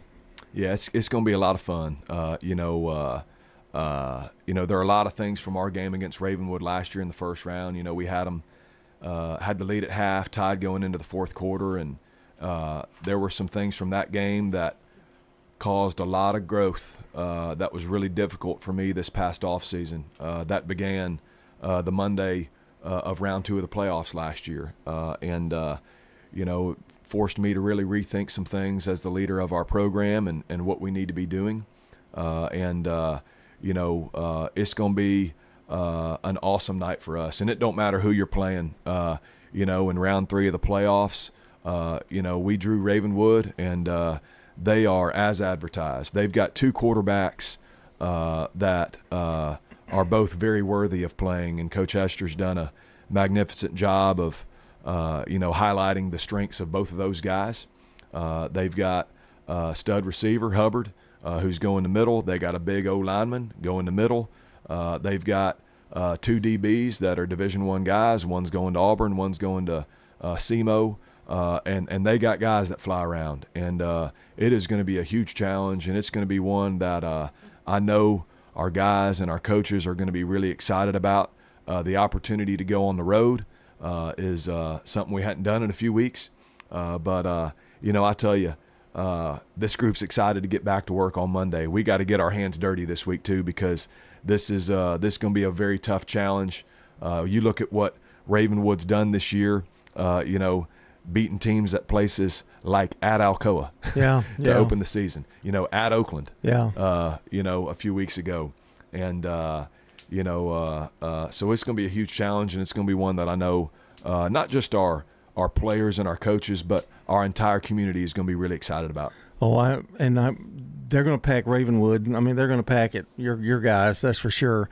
Coach, it's been great talking to you. I'm glad we got a little extra time there today, and good luck with Ravenwood next week. I hope to see you with a big smile on your face next weeend. Hey, I'd love that as well, John. I appreciate you, man. Go Red Hawks. There you go. That's Ben Caudell, the head coach of the Stewart's Creek Red Hawks. They're, 10-1 now? 9-1? 10-1? What's your record? 11-1, I believe. 11-1. Sorry, I missed one. Yeah. 11-1 Red Hawks. This portion of the show brought to you by Tennessee Orthopedic Alliance, TOA, the largest and most comprehensive orthopedic surgery group in Middle Tennessee. Find out more at TOA.com. And when we come back, I think it's Eagleville football coming up next. Quick, convenient, efficient. 3 words that we all hope to experience when we do business. Our goal at JHA Company is to bring just that to an industry that's traditionally dictated to the customer when it's time to do business. Whether you're purchasing class pictures in a yearbook, class jewelry, a letter jacket, school spirit wear, or senior graduation products, we strive to make the experience quick, convenient, and efficient. Find out more at jhacompany.com. JHA, your one source for an unparalleled scholastic experience. This is a paid legal ad. You've probably heard it a million times. If you're injured, call a lawyer. And you probably haven't, because you don't know how much it will cost, how long it will take, or even if you have a case. At the law offices of John Day, we provide a free initial consultation because we understand that folks don't want to pay a lawyer only to find out they don't have a case. If you think we can help, we do so on a contingency basis, which means we only get paid if you do. Seriously injured? Call me, John Day. Hello, this is Coy Young at Las Casas Feed Supply. We'd like to welcome you to our door. I'm Ian Young. I'm at Las Casas Feed Supply. I'm selling beef and pork, 100% Angus, raised here in Las Casas. Come get you some. Everyone's favorite cuts available, even options to purchase a quarter of a steer. We got the beef. Hello, everybody. Las Casas Feed Supply. Family owned and operated Las Casas Feed Supply on Barlow Lane, just off Highway 96 East. Is your saving for retirement strategy involving the phrase, "I'll get around to it someday"? If so, we need to talk. Hi, I'm Edward Jones Financial Advisor Lee Colvin, and when it comes to meeting your goals, time can be on your side, and there's no better time than now to get started towards your retirement goals. Give us a call, Lee Colvin, at 615-907-7056. Edward Jones, Making Sense of Investing, member SIPC. The Prentice Alsop Heating and Air Coaches Corner, fueled by Donut Country and McDonald's Murfreesboro on FM 101.9 and AM 1450 Murfreesboro, FM 100.5 Smyrna, and streaming at wgnssports.com. We are back on the Coaches Show, brought to you by Bowen's Body Shop. From dings and dents to full body work, trust Jeff and Kyle Bowen to do the job right. They're on Middle Tennessee Boulevard. It is time to talk Eagleville football this morning with the head coach of the Eagles, Floyd Walker, joins us and made the trek back from McKenzie, huh? I feel like we just got back from there, man. But, yeah, we made it back last night. I think we pulled into the school somewhere between 12:30 this morning. But it wasn't a bad trip. It's pretty much a straight shot once you get on 40 and Highway 22. So it was a can't say it was a fun trip. Can't say it was a good trip, but I mean it wasn't a very difficult trip. A very difficult trip. And you've had some of those in the playoffs too. Well, playoffs, regular season. It was a familiar trip when you start talking about the playoffs because we've been to Dresden twice. We've been to West Carroll once. So making that exact trip is very familiar to us.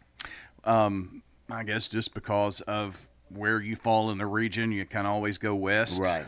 That's what ends up happening. If you end up finishing,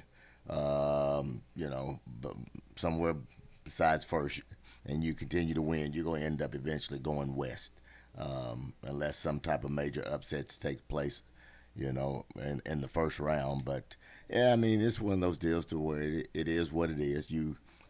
Based off your seeding going into the tournament, you put yourself in a bind by having to go on the road, and then you have to go into a place like McKenzie.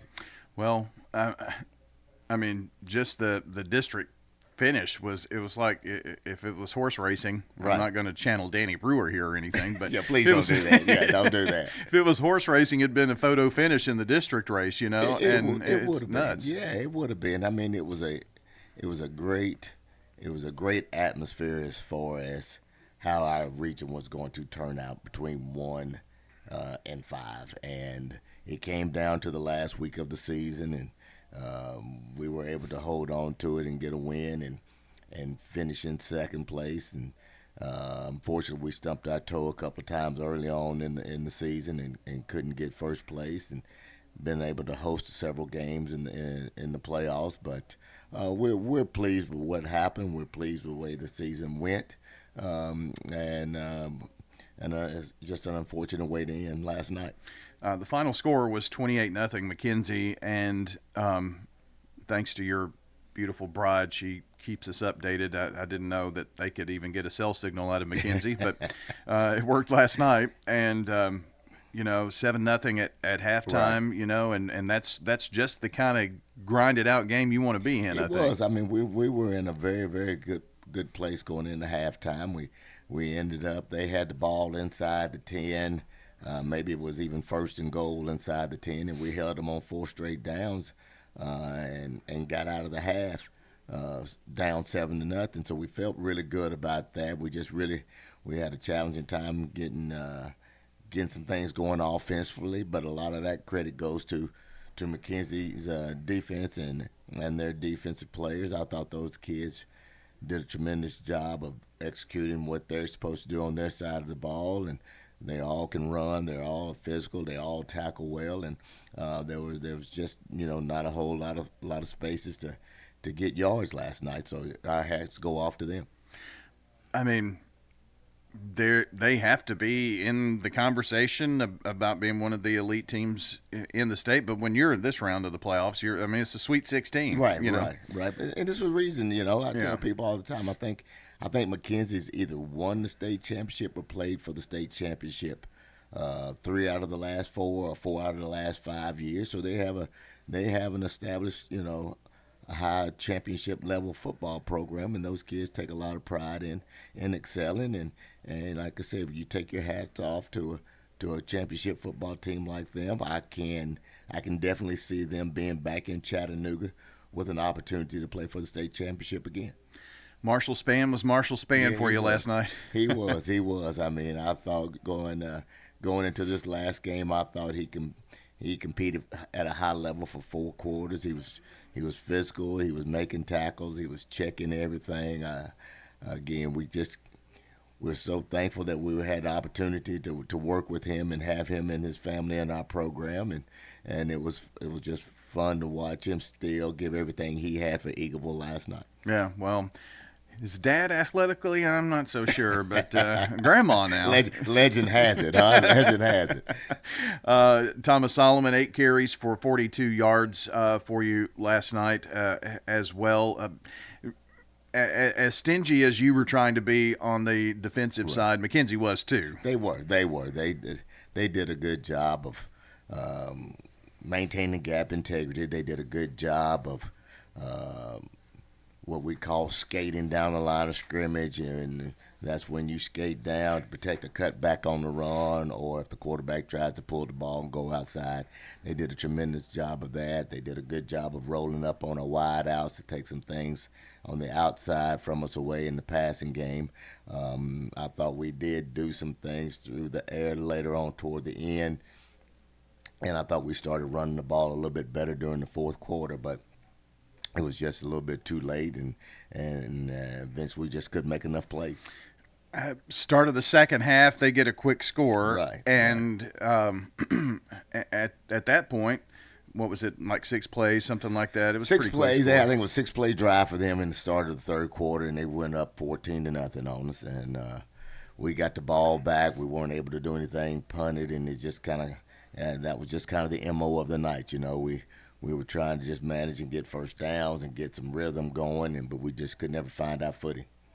Well, I know that it's always raw the morning after for you football coaches, because you've been working. Well, I guess the work never ends, but really, literally since after the dead period. Right. I mean, it's just like every day you're thinking, try to get better next day, work 7-on-7, all that, and then it comes to a screeching halt. But that's any sport, isn't it? It really is. It's one of those deals where, you feel like you're going 100 miles an hour, and then all of a sudden it's just down to zero, and it's like you got a governor on it, But it's one of those deals. It's like we talked to the kids last night. Yes, you're disappointed that you didn't win the game. You're disappointed that the season ended that way. But you're appreciative of the group that you ended up having to work with. That's the big thing that we're going to take away from this. We ain't going to dwell on the fact that we lost and got shut out and all that stuff. We're going to embrace the fact that, hey, yes, we won 8 games, but we won 8 games with some really, really, really great young men. So we're really thankful for this senior group. So yeah, and a chance to talk about that more here this morning. Floyd Walker's with us, the Eagleville head football coach.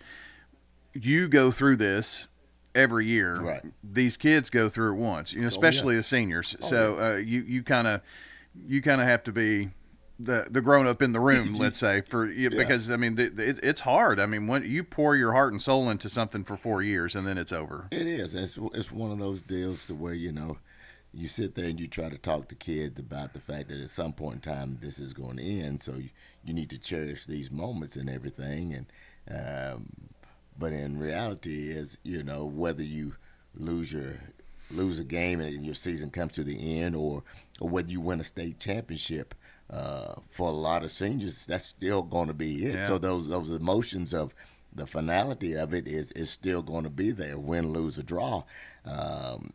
But it's like you said, we go through we tell each kid that every team is different. Well, it's different because you graduate seniors, and you graduate people that's been in programs for 4 years. You become attached to them. They become attached to you. You become attached to their families.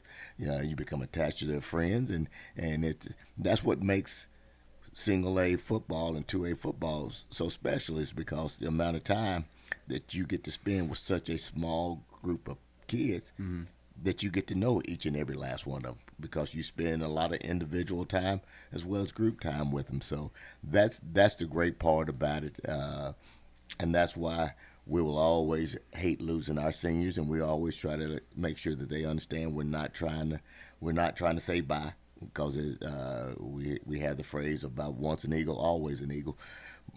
We're just trying to say, hey man, our door's open.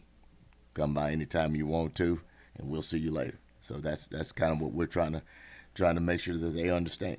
And that they do come back. I mean, over the history of Eagleville football, I mean, they're the fans in the stands, and pretty soon they're gonna. I mean, they've got kids now, so pretty soon they may be playing. You may have had some. Yeah, I don't know if I'm gonna make it for that one. Now. All right, maybe the first group, but anyway.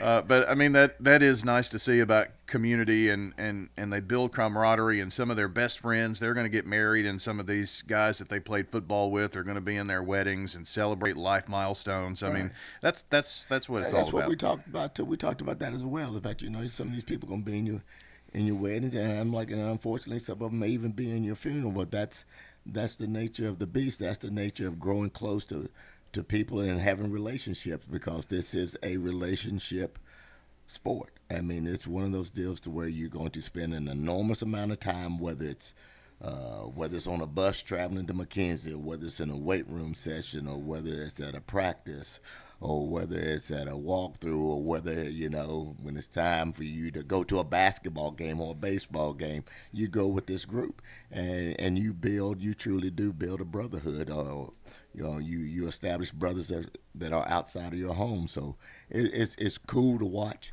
It's we're thankful that we get to be a small part of it, and hopefully what we hope is that we help them just continue to be better men. Floyd Walker with us as we talk Eagleville football. This 2024 team, Floyd, they made a choice. 8-4, I believe, right. Overall record, and 3 of those losses came at a pretty early time. You rattled off 5 in a row. They did. And things could have gone a totally different way, but they seemed to dig in and find out that you see it probably up close more than anybody, but I had someone tell me about how much this team has grown, from game 1 to game 3 even. And that's what it wasn't. I said it last week. It wasn't like we went and changed anything defensively. It wasn't like we went and changed anything offensively or special team wise. What ended up happening was the connection that these kids had with one another would not let them cave in.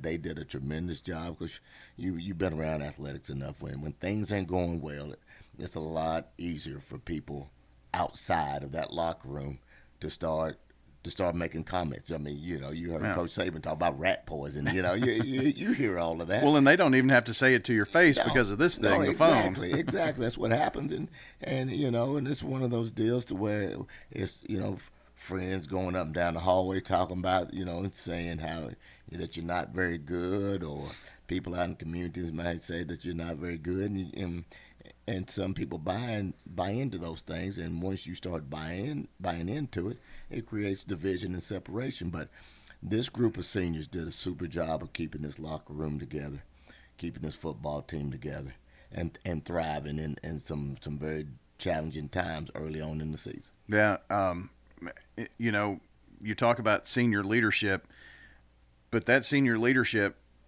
is earned on those first 2 or 3 years before you are a senior. Yeah, that's what happens. In order to lead people, it's not going to be something that you say. It's going to be about your daily grind, how you go about your daily business, because you can't tell somebody to work hard if you're not working hard yourself.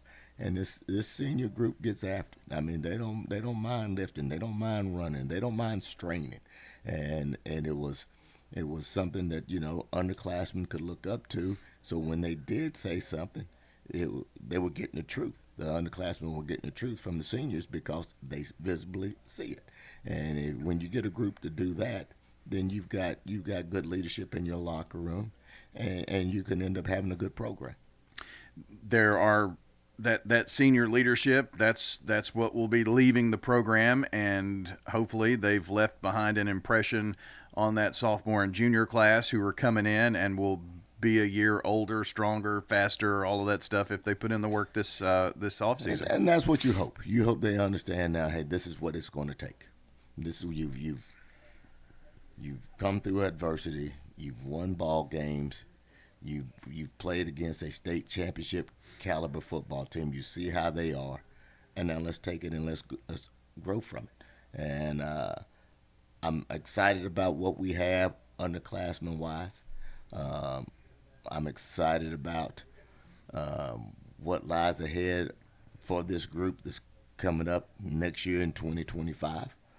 But I'm not going to get to them until we're gonna keep on trying to enjoy this last group, until they graduate. So that's where we're going to approach this thing. We'll get back to work at some point in time, probably after Thanksgiving.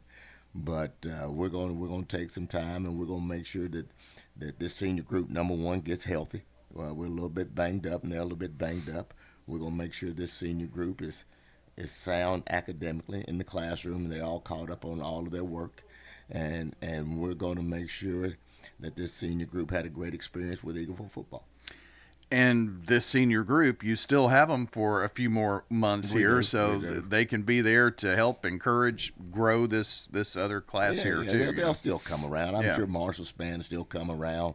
Nolan Lane, Caleb Snitzer, Elijah Watkins, the list will go on, because, again, it's one of those deals to where you've been doing this for 4 years, and all of a sudden, as a player, if you're not playing basketball or baseball, you've been known as a football player for 4 years. So now it's one of those deals you kind of get thrown out there on an island by yourself.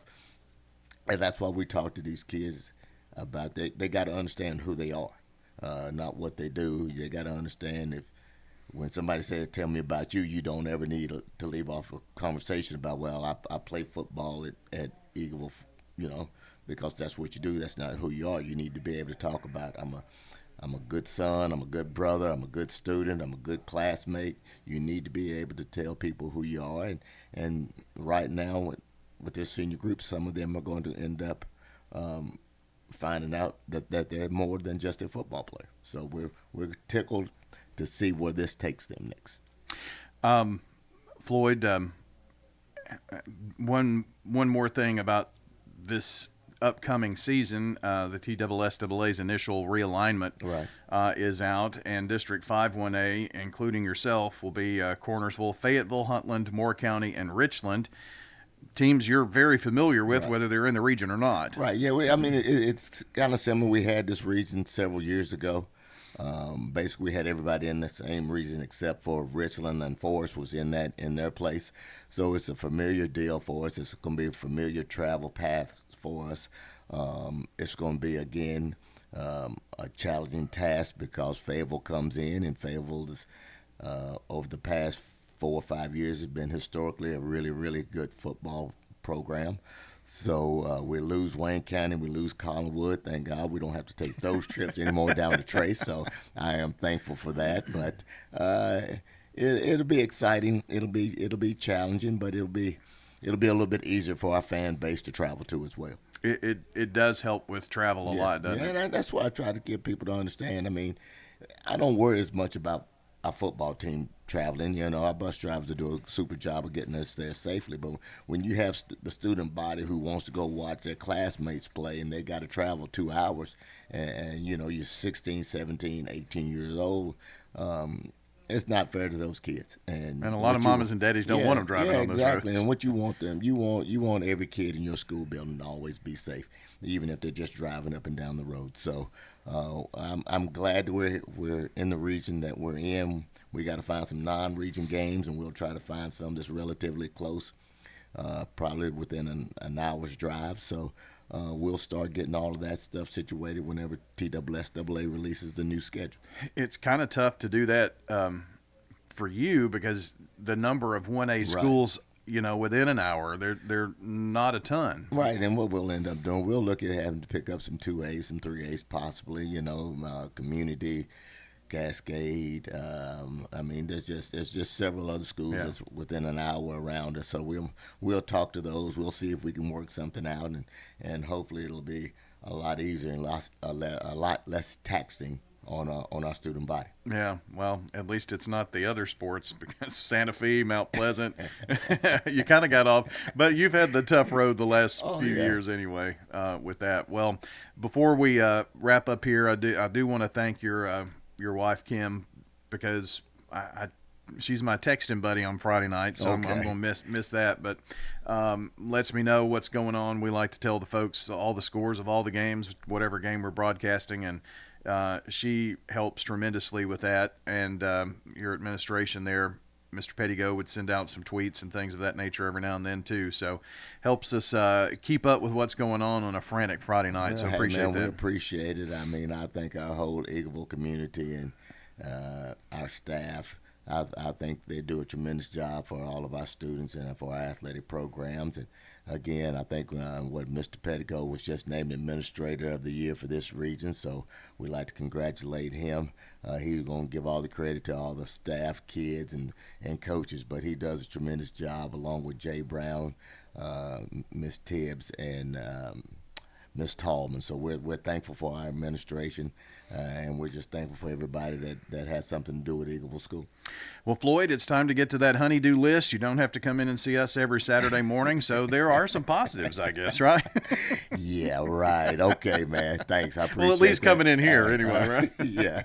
It's a safe zone in here. Okay? Well, I do appreciate you coming in every Saturday. We enjoy talking about Eagleville sports, and it'll be here before we know it, another year. It will, man. Thank y'all so much for everything that y'all have done for us this year, and y'all be careful and take care. Will do. Floyd Walker joining us this morning on the Coaches Show, brought to you by Sir Pizza, whose 3 Murfreesboro locations offer a huge selection of mouthwatering pizzas, sandwiches, pastas, and wings. Order your favorite pizza online at sirpizzatn.com. Rely on the experienced professionals at Prentice Allsup Heating and Air. If your old unit needs a tune-up, the professionals at Prentice Allsup Heating and Air service all major brands and even offer same-day service in most cases. Keep your home or business comfortable year-round. Call us today at 615-890-1311. Prentice Allsup Heating and Air, your Rheem Pro partner heating and cooling contractor on West College Street, just under the Thompson Lane overpass. Online at PrenticeAllsup.com. Choosing the right insurance can be overwhelming. That's where Rick Hall at Rayburn Insurance comes in. At Rayburn, we're not just about policies, we're about people. Rick Hall will take the time to understand your needs and find the best coverage at the best price. We've been serving our community since 1973. So why not let Rick Hall take the stress out of insurance? Rick Hall at Rayburn Insurance Agency, where you're more than just a policy number. You're our neighbors. Head over to J. Mullins Jewelry to check out their selection of rings, watches, custom design jewelry, and much more. They're a local business located at 352 West Northville Boulevard right here in Murfreesboro. They have gifts for all occasions, weddings, graduations, anniversaries, whatever you need, you can find it at J. Mullins Jewelry. That's at 352 West Northville Boulevard or online at mullinsjewelry.com. Craig's Tax Service. We perform tax preparation, individual tax returns, corporations, partnerships, and all your payroll bookkeeping needs. Brandon Craig with Craig's Tax Service. We fulfill all your tax preparation needs from individual returns to corporations and handle any of those scary letters you may get from the IRS. Craig's Tax Service at 142 Heritage Park Drive. Call 890-2233 for an appointment. We're proud to support all Rutherford County athletes. Craig's Tax Service, 890-2233. Is your car running like a dream, or does it need a little TLC? At Dr. Automotive in Smyrna, we treat your vehicle like it's one of our own. From oil changes to major repairs, our certified technicians have the skills and experience to keep you on the road safely. This is Mike Woodward, head football coach at Laverne High School. If you are blitzed with car problems, go see Dr. Automotive. For quality care you can trust, visit Dr. Automotive in Smyrna. We've got the cure for your car. Online at smyrnaautorepair.com. Here's your Little Caesar slices and sticks, half Italian cheese sticks, half pepperoni pizza. It's the world's greatest combination. Carl? How could you? Sorry, PB&J. I wanted to try new things. No! Have some for yourself. Yes. No! Get hot and ready slices and sticks for $6.99. Walk in and walk out between 4 and 8 p.m.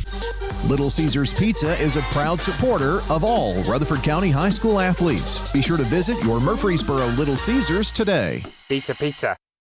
It's time to talk MTCS Sports. It's Cougar Corner, fueled by Donut Country and McDonald's Murfreesboro. Presented by Tennessee Orthopedic Alliance. TOA, live your best life. Online at TOA.com. We're joined by Middle Tennessee Christian School coaches to talk about their most recent games and their upcoming opponents. It's time to talk orange and white on MTCS Cougar Corner.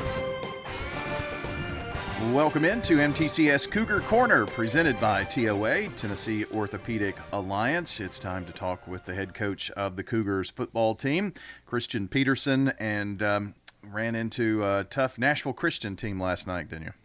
Yeah, they're a really good football team. Thought our kids competed. I thought offensively we moved the ball well most of the night.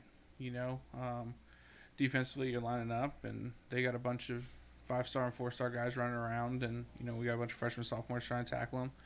But again, I'm proud of how our kids fought.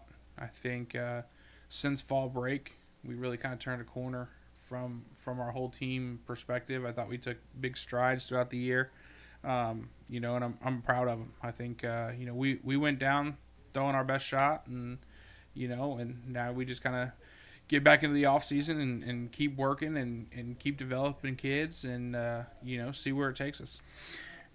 You said fall break, and I was just writing a note because I didn't want to forget to say this, but I'm going to say it now. We talk obviously a lot about last night and stuff in just a second, but fall break, the game right before fall break, we were there. We broadcast the game. Your quarterback goes down. Nobody knows. Knee swells up like a balloon, and there was a sense of shock throughout the whole place, and that can be contagious and really derail.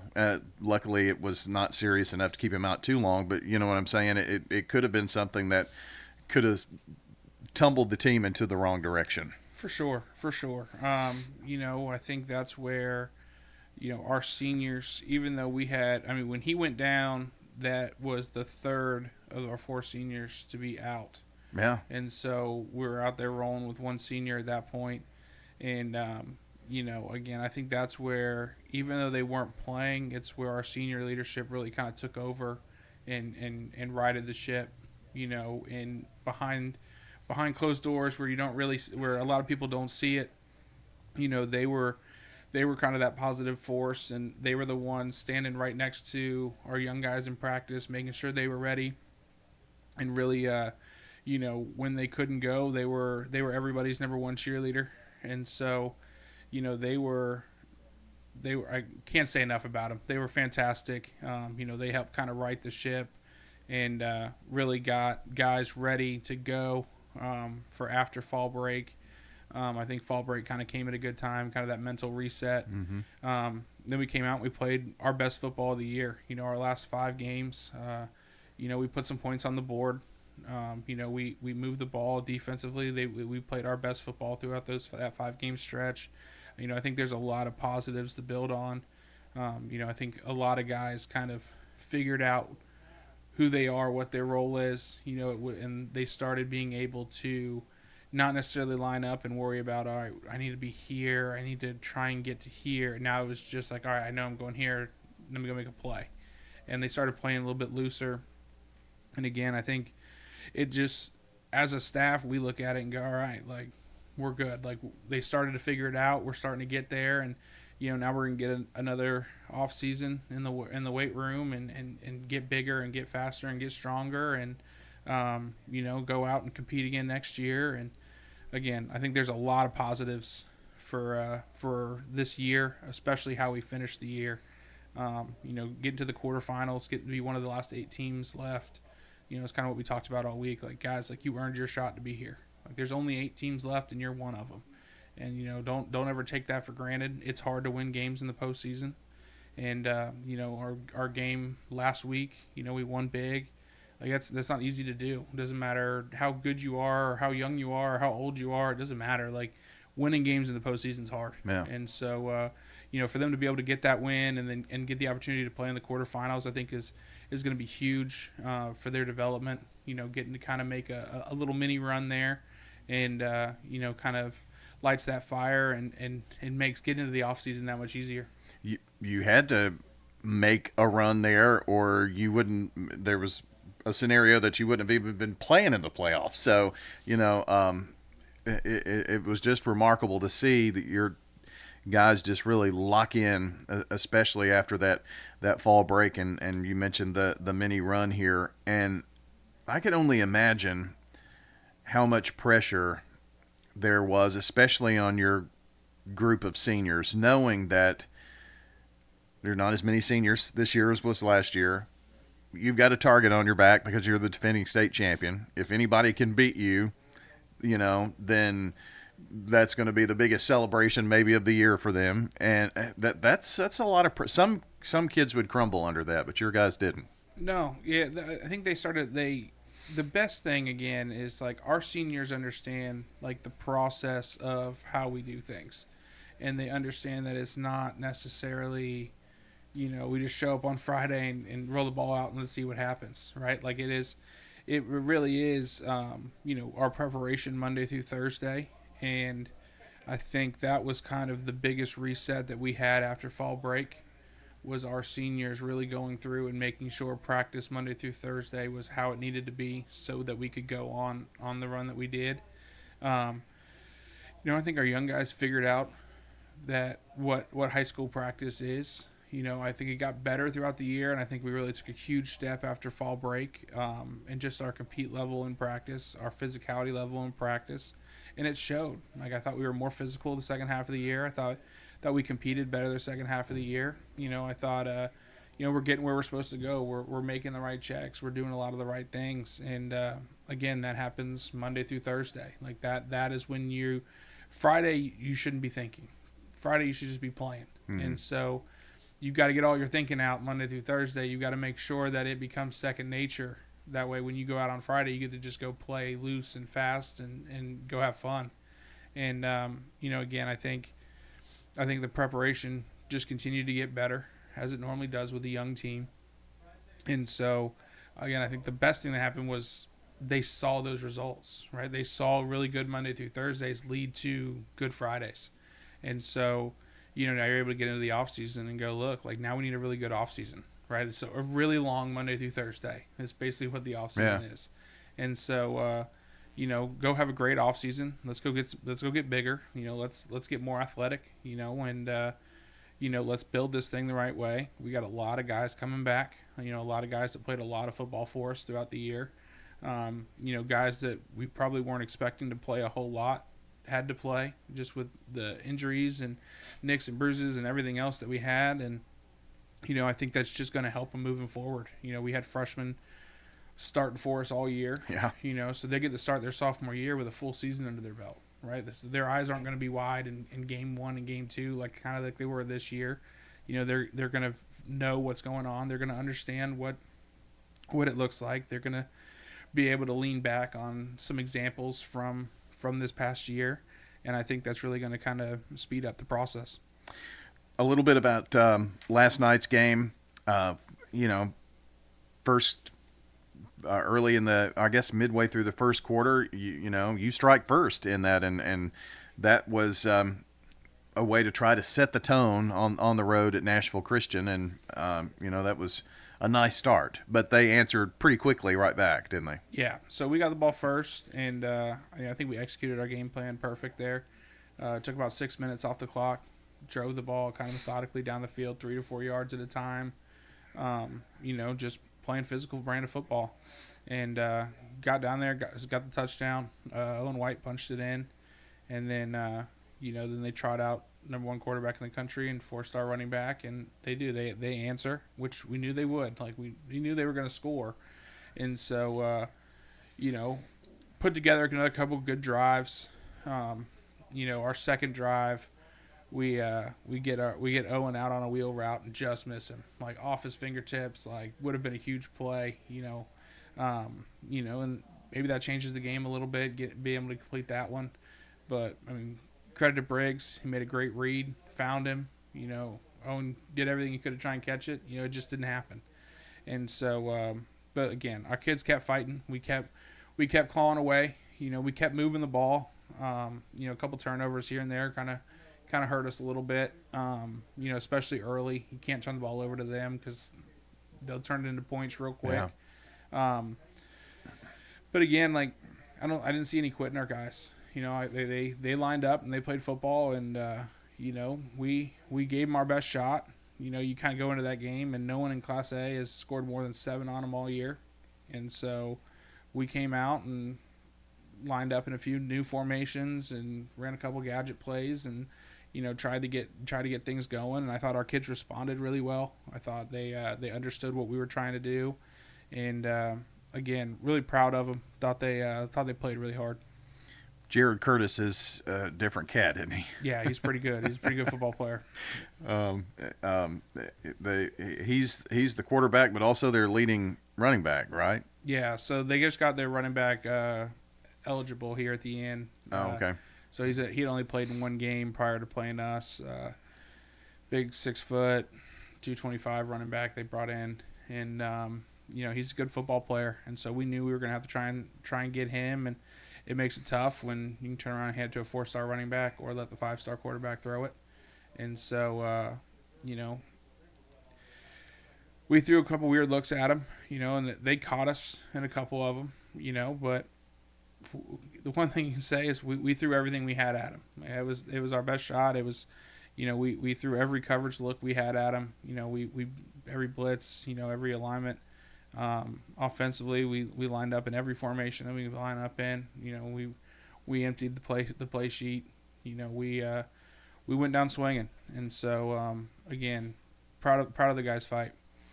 We have got Christian Peterson joining us here this morning, the head coach of MTCS here on Cougar Corner. Shy Murphy, 15 carries, 127 yards for you last night. He was your leading rusher. Yeah, he's had a really good he's one of those ones that, like, since fall break, it's really kind of clicked for him.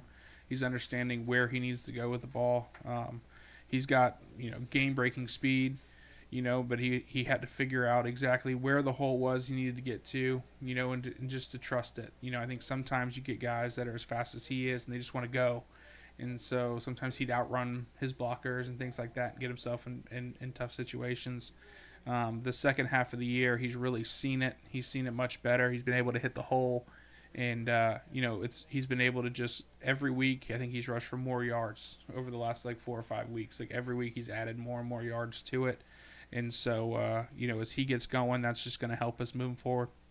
Bangura had 66 yards on 15 carries, and he has been kind of lightning in the bottle in this last half of the season. Yeah, I mean, for a freshman to do what he did, he actually broke 1,000 yards last night. So awesome. First freshman back we've ever had do that. And again, he really kind of started running the ball there after fall break. Right. He had a few carries before then, the web game. I think he had 60 something, but he hadn't really been a feature guy until after fall break. And in the last 5 games, he had 3 games where he broke 200. And so he really again started figuring out where the hole was, where he needed to get to, running behind his blockers, and then he can do things you can't coach. He makes cuts that most don't see, and very, very bright future ahead for him. On the defensive side of the football, it looks like Jaden Sanders had a fumble recovery for you last night, and I think it was Cooper that forced a fumble, and your defense flying around, and Owen White rather. Owen Wilson. He probably does. He doesn't even look like Owen Wilson, does he? 7 tackles to lead the way for you. Yeah. Again, I think our seniors played like seniors. Briggs threw a touchdown, ran a touchdown. Owen White ran a touchdown. He led the team in tackling. Braden Box kind of did what Braden Box has done all year, right? We played him all over the place. He played offensive tackle. He played tight end. We moved him around. We matched him up on their best D lineman some and let him block him. We moved him around, trying to throw him the football. We asked a lot out of him throughout the year. I mean, he's played offensive tackle. He's played tight end. He's played fullback. He's kind of been our Swiss Army knife.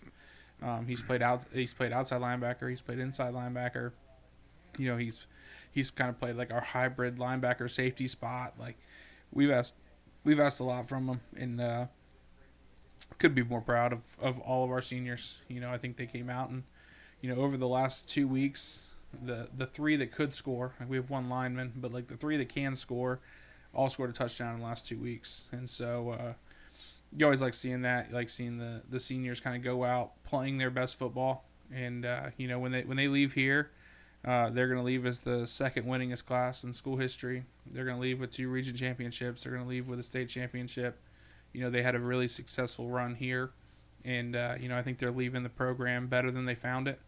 And, again, like I said, like this season isn't here right now where we are without those guys. Yeah. Like they were the leaders in the locker room. They helped the staff, because the staff can say and can push and can lead the way all you want. But until you get, people in the locker room saying the same things and leading the same way, you can't be special.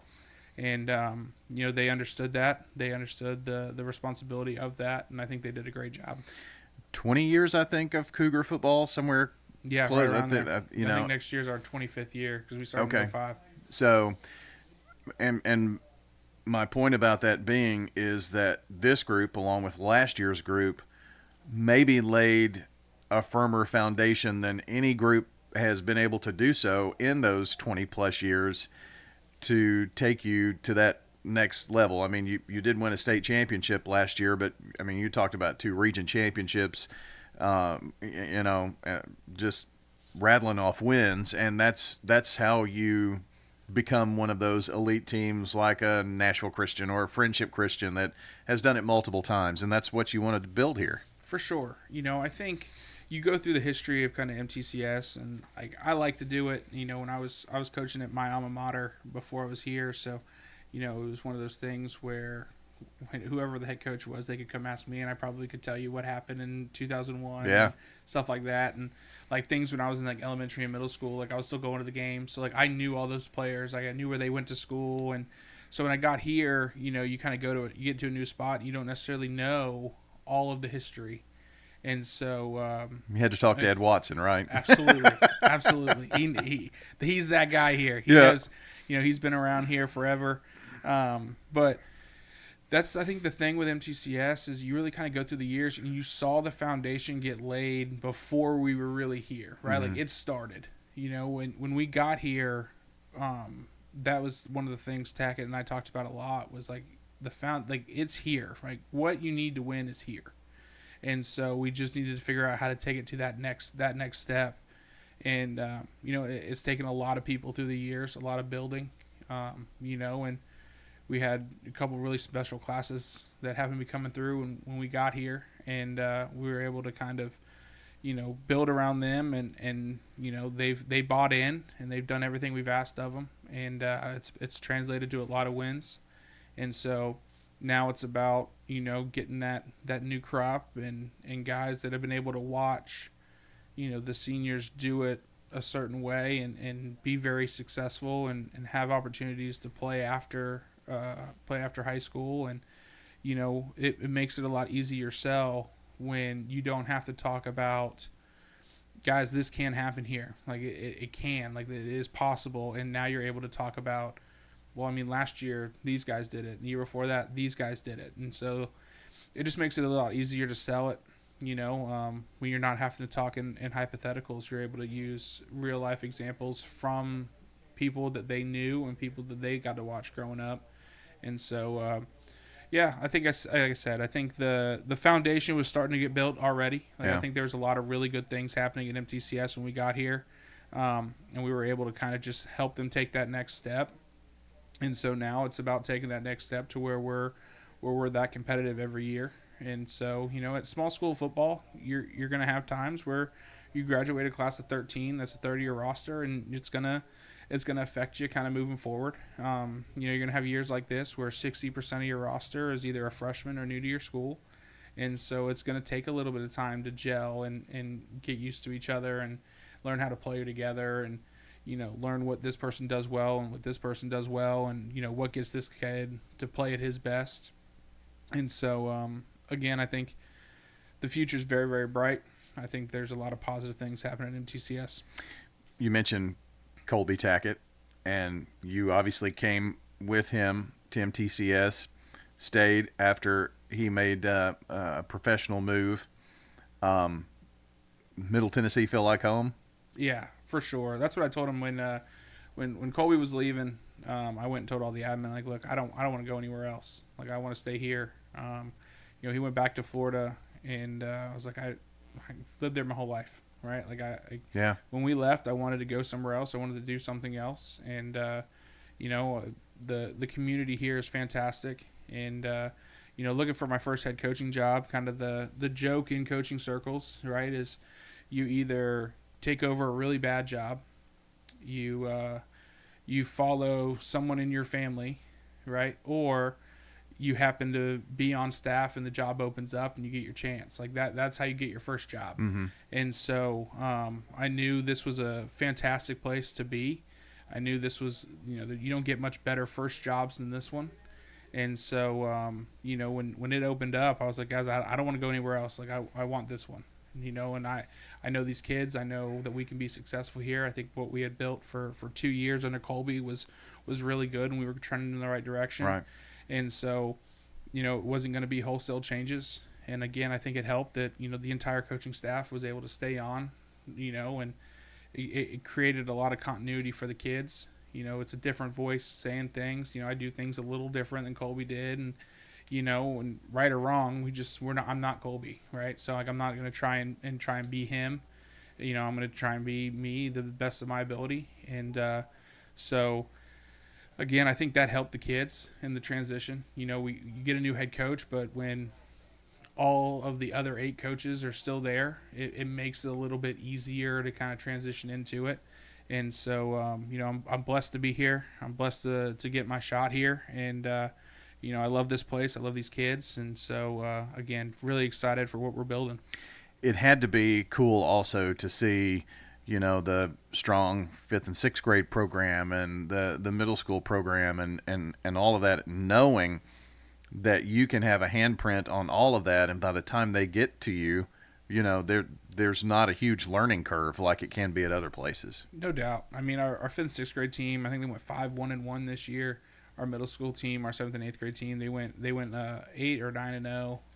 So, and I think again, it's a testament to like people care, Mm-hmm. right? Like, I don't have to do the day-to-day operations of our 5th and 6th grade program, right? We've got guys that are in charge of it, and I'm over it. I'm there for if they have any questions. Like we talk through what the plan is, what we're going to do. But kind of once it gets rolling, like I trust those guys to do it because I know that they've got the best interests of the kids in mind. And same thing with our 7th and 8th grade program. Like I know that they're out there to do it the right way.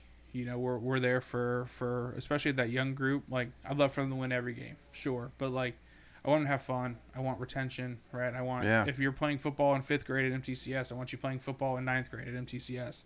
And so I think they understand that, and, wins come, that it's going to happen, but you can't win if you don't have players, right? And so retention, especially at those younger levels, build a love for the game, let them enjoy it. And at your level of high school, I mean, retention is huge because, if you can roll out of there with a roster of 40 versus 20, that's a huge difference. No doubt. Doubt. And, so again, I think it's the community that cares so much. And, it's all things that we saw when we first got here. And it's things that I could see when the job opened up and why I wanted to stay is, again, there's so many positive things happening here and so many good things at MTCS that, I think I would have been crazy to not, throw my hat in the ring and try and get it. And, again, been very blessed. I feel like this is where I'm supposed to be. And, my family loves it. My daughter will be in kindergarten next year. Oh, awesome. And so, it's a lot of fun. It's a lot of fun. And, again, this senior group's special because when I got here, they were freshmen. And so you kind of watch them go through all 4 years. And you grew your family while being here too, you know, personally. Absolutely. Yeah. My oldest daughter was 1.5 when we got here. And, she'll be in kindergarten next year. And then now we've got a second little munchkin running around. And so it's been a lot of fun. Again, it's just a place that really cares and a place that wants to do things the right way. And, again, I'm blessed and I couldn't ask for a better job. Well, let's take a quick break here on Cougar Corner, and when we come back, we're going to talk a little bit about next year. The region realignment proposal is out. We'll talk a little bit about that and kind of wrap up our conversation on football for the season with the head coach, Christian Peterson. That's coming up next. Middle Tennessee Christian School, training for eternity. We're going to be an educational institution that teach Bible every day. Every subject we teach, we're going to teach through a biblical perspective. In every aspect of our school, we're going to do it through a Christian perspective. MTCS President Matt Tiller. That also means that everything we do, we have to be excellent. We feel like Christ calls us to excellence. And so that means we have to be excellent academically. That means we have to be excellent athletically, because that's what God calls us to. It's a great place to be. Invest in your child's future in an environment that fosters Christ-centered values. To find out more, visit mtcscougars.org. Genesee Orthopedic Alliance takes great pride in treating local athletes here in Rutherford County. Here's Dr. Russell McKissick with TOA. We have a passion here for taking care of our athletes here in Rutherford County. We really do our best to take care of them. Experts in joint, bones, and muscles. Many years we've been taking care of athletes around here, and we've just picked up where Dr. John started, and we just keep going. TOA has a playbook that gets you back in the game. To request an appointment, visit TOA.com or call 855-NEED-TOA. TOA, live your best life.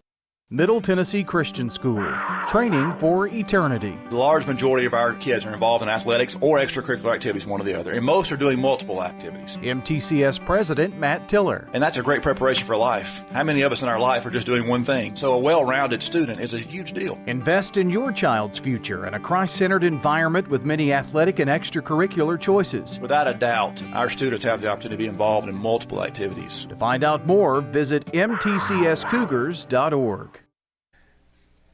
Back on MTCS Cougar Corner this morning, and wrapping up with some final thoughts. You know, I'm sure that everyone needs a bit of a mental break. So how do you handle the off season? When do you get back at it? I know we're going to talk turkey here in a few weeks and things like that. So kind of what's the plan in the immediate future? Yeah, I mean, I'll take a little bit of time, get to go be a dad. Right, like I'll get to go and be all the tumbling and all the other things that your wife has a honey-do list. Yes, 100%. She's, especially with the little one at home, she's definitely excited that I'll be home a little bit more.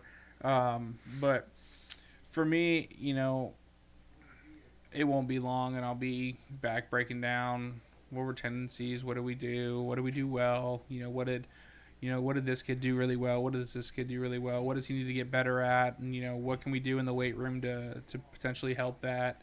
We'll get the kids November off and just kind of let them rest for a little bit, give them a couple weeks, let them get Thanksgiving. Dings and dents healed up and all that good stuff, too. Yeah, no doubt. And so we'll get started again in December and kind of give them like a little mini go at it for a couple weeks before Christmas. Really just getting them back into the rhythm of things. That way when we hit it back in January, we're rolling. And again, I think our strength guys do a great job in there. And I have full confidence that when we show back up in the fall, we're going to be bigger, faster, and stronger.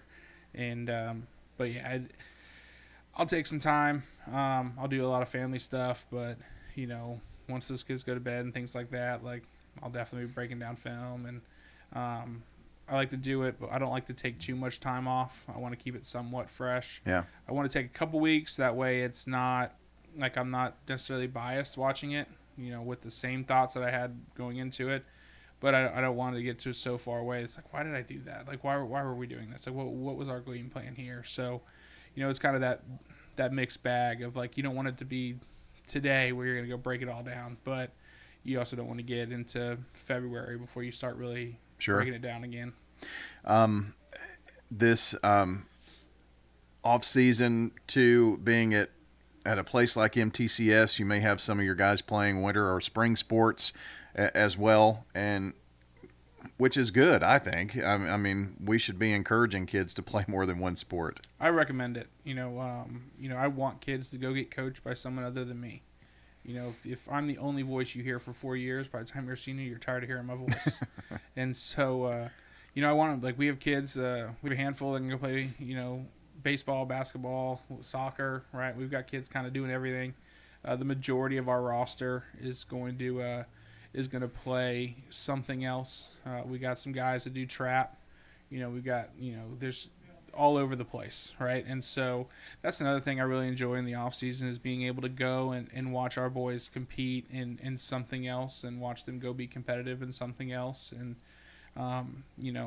it's a lot of fun for me to get to go and kind of just watch them as a fan, and not necessarily as their coach in that moment, and and celebrate success and anything that they're doing. And again, that's kind of what my off season looks like. It's about letting the kids develop and go play other things and go have fun. And you get 4 years of high school, so enjoy your 4 years of high school. And so it'll be a fun time. It'll be a fun off season. You also have the task of putting together a schedule, and I guess everyone now is kind of awaiting the where your region games are going to be and the solidification of that before you can go out and know which weeks you need to fill. Your new region, this blows my mind, but you have a better handle on this than you're calm about this and all, but you're going to be in the East region once again with Concord Christian out of Knoxville, Grace Baptist Academy in Chattanooga, Providence Academy, not your neighbor, the one in Johnson City, and then back to Seymour, which is Knox County, the Kings Academy, along with Webb PCA. That is a heck of a schedule in terms of region. Yeah, we'll be traveling. We'll get on a couple charter buses for sure. We'll have to see if Piercy can buy helicopters or something, right? Right, no doubt. But we'll be going on kind of all over the place. It'll be fun though. We get to go to a bunch of places I've never been, and so I always enjoy that. I enjoy when our first 2 years here we got to go play a game at Wayne County, which is a lot of history there. Oh yeah. We've been able to scrimmage at Huntland. We've been able to scrimmage in Grundy County. We've been kind of all over the place, and I enjoy it. Like I enjoy going to see new schools and kind of how they're set up and what are they doing, and what's different. What's different isn't always better, but sometimes you look at it and go, that makes a lot of sense. Like, why don't we look into that and things like that? And so I always like going to new places and seeing new things. And Johnson City, never been there, so it's another place I get to kind of mark off. And so we always joke when we're in Tennessee most of the time, it's just, Ed, tell me where we're going. I had no idea. Like, I'm just gonna say I'm on the bus. Like, I'm here. You just let me know what time we're gonna get there, and we'll roll. But yeah, it's gonna be good. I like that our classification has grown. Right, we're up to 21 teams, which I think is going to help the competitive level in our league. We got Franklin Christian, who also joined us. They're joining the middle. So you're adding 4 new teams, plus Webb comes back down, and USJ comes back down. Columbia Academy and Grace Franklin are both going up to AA. There's been some moving pieces. There's going to be some new teams, and again, I think it increases the competitive level of our league, and it just helps everybody, right? It just continues to raise the level of football being played in single A, and again, like it's fun. I'm excited. We do get a couple close ones, and we're gonna try and find some non-region ones that aren't super far, and try and keep some travel down on that end. But yeah, I'm excited, and it's just another opportunity to go out and compete and play some new people. You certainly did add travel with this particular schedule. The Kings Academy has been in the East for a bit here, and that's been a place to go, and you've gone to Chattanooga, but this does make it to where you're probably at least going to have 2 pretty good sized road games in one season. Yeah, for sure. And again, I think the one bright side we've had is we've always had at least 2. We've always, whether we were going to Florida and going to Knoxville, True, or going to Chattanooga or Clarksville or whatever, like we've normally have 2. So, if it kind of gets split the way I hope it gets split, to where Webb and let's go down the road kind of end up on opposite ends, so we play one of them at home and one of them on the road. We'll end up with 2. And so like it's a manageable thing. Like that day that you're going, like the day that we go to Johnson City will be a long day, and we'll have to figure out what the best course of action is. But it's at the end of the day, it's still 2 long road trips, which we've taken 2 long road trips before. We'll take 2 long road trips pretty much forever. So it's just kind of changes them from necessarily being non-region games to being region games, and building it that way.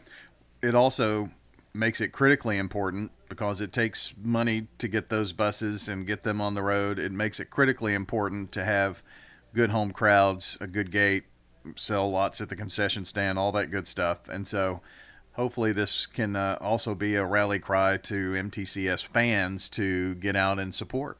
Absolutely. Yeah. And I think the next couple of years at MTCS are going to be a lot of fun.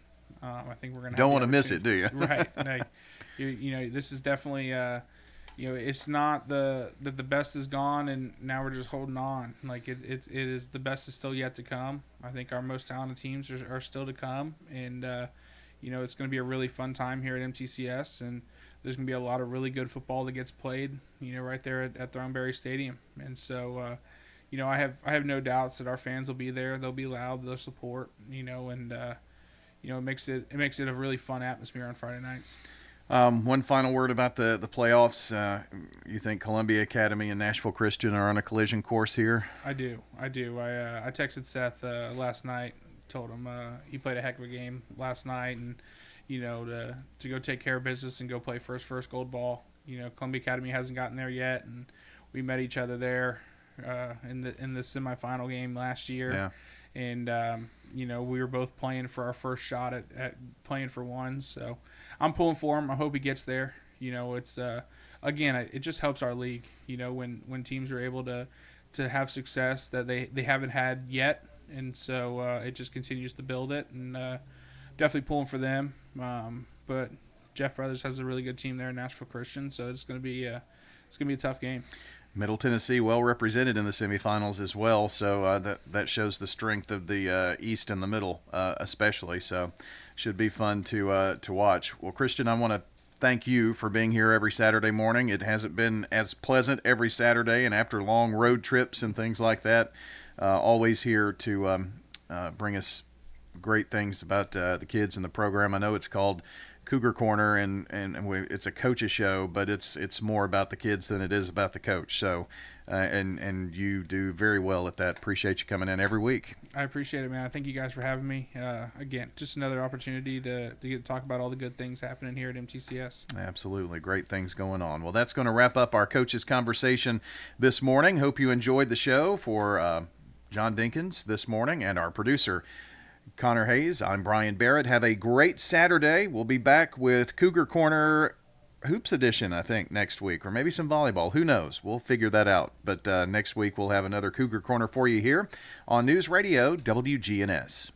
Parks Auction. We handle everything. The auction is a means of drawing people together for a quick, easy sale. I've always been a big fan of auctions. You get instant sale, no contingencies and everything. I've known the guys over there my entire life. Visit our website at parksauction.com to learn more. Hi there, do I have a high now? Call Parks Auction at 896-4600. Stan Vaught and the Parks Auction team are proud supporters of local high school and MTSU sports. If you need concrete work done, who would I call? Dan Franz Concrete. Here's why. He's local. He attended Walter Hill Elementary, Oakland, and MTSU. He served our community as a school resource officer for 9 years, and he's involved in the community. This is Dan with Dan Franz Concrete, wishing all Rutherford County student athletes a great season. Study hard, play harder, and be safe. Dan Franz Concrete is a licensed and insured residential and commercial concrete construction contractor serving Middle Tennessee. Check out danfranzconcrete.com online to see some of their work. We now return to regular programming on News Radio WGNS.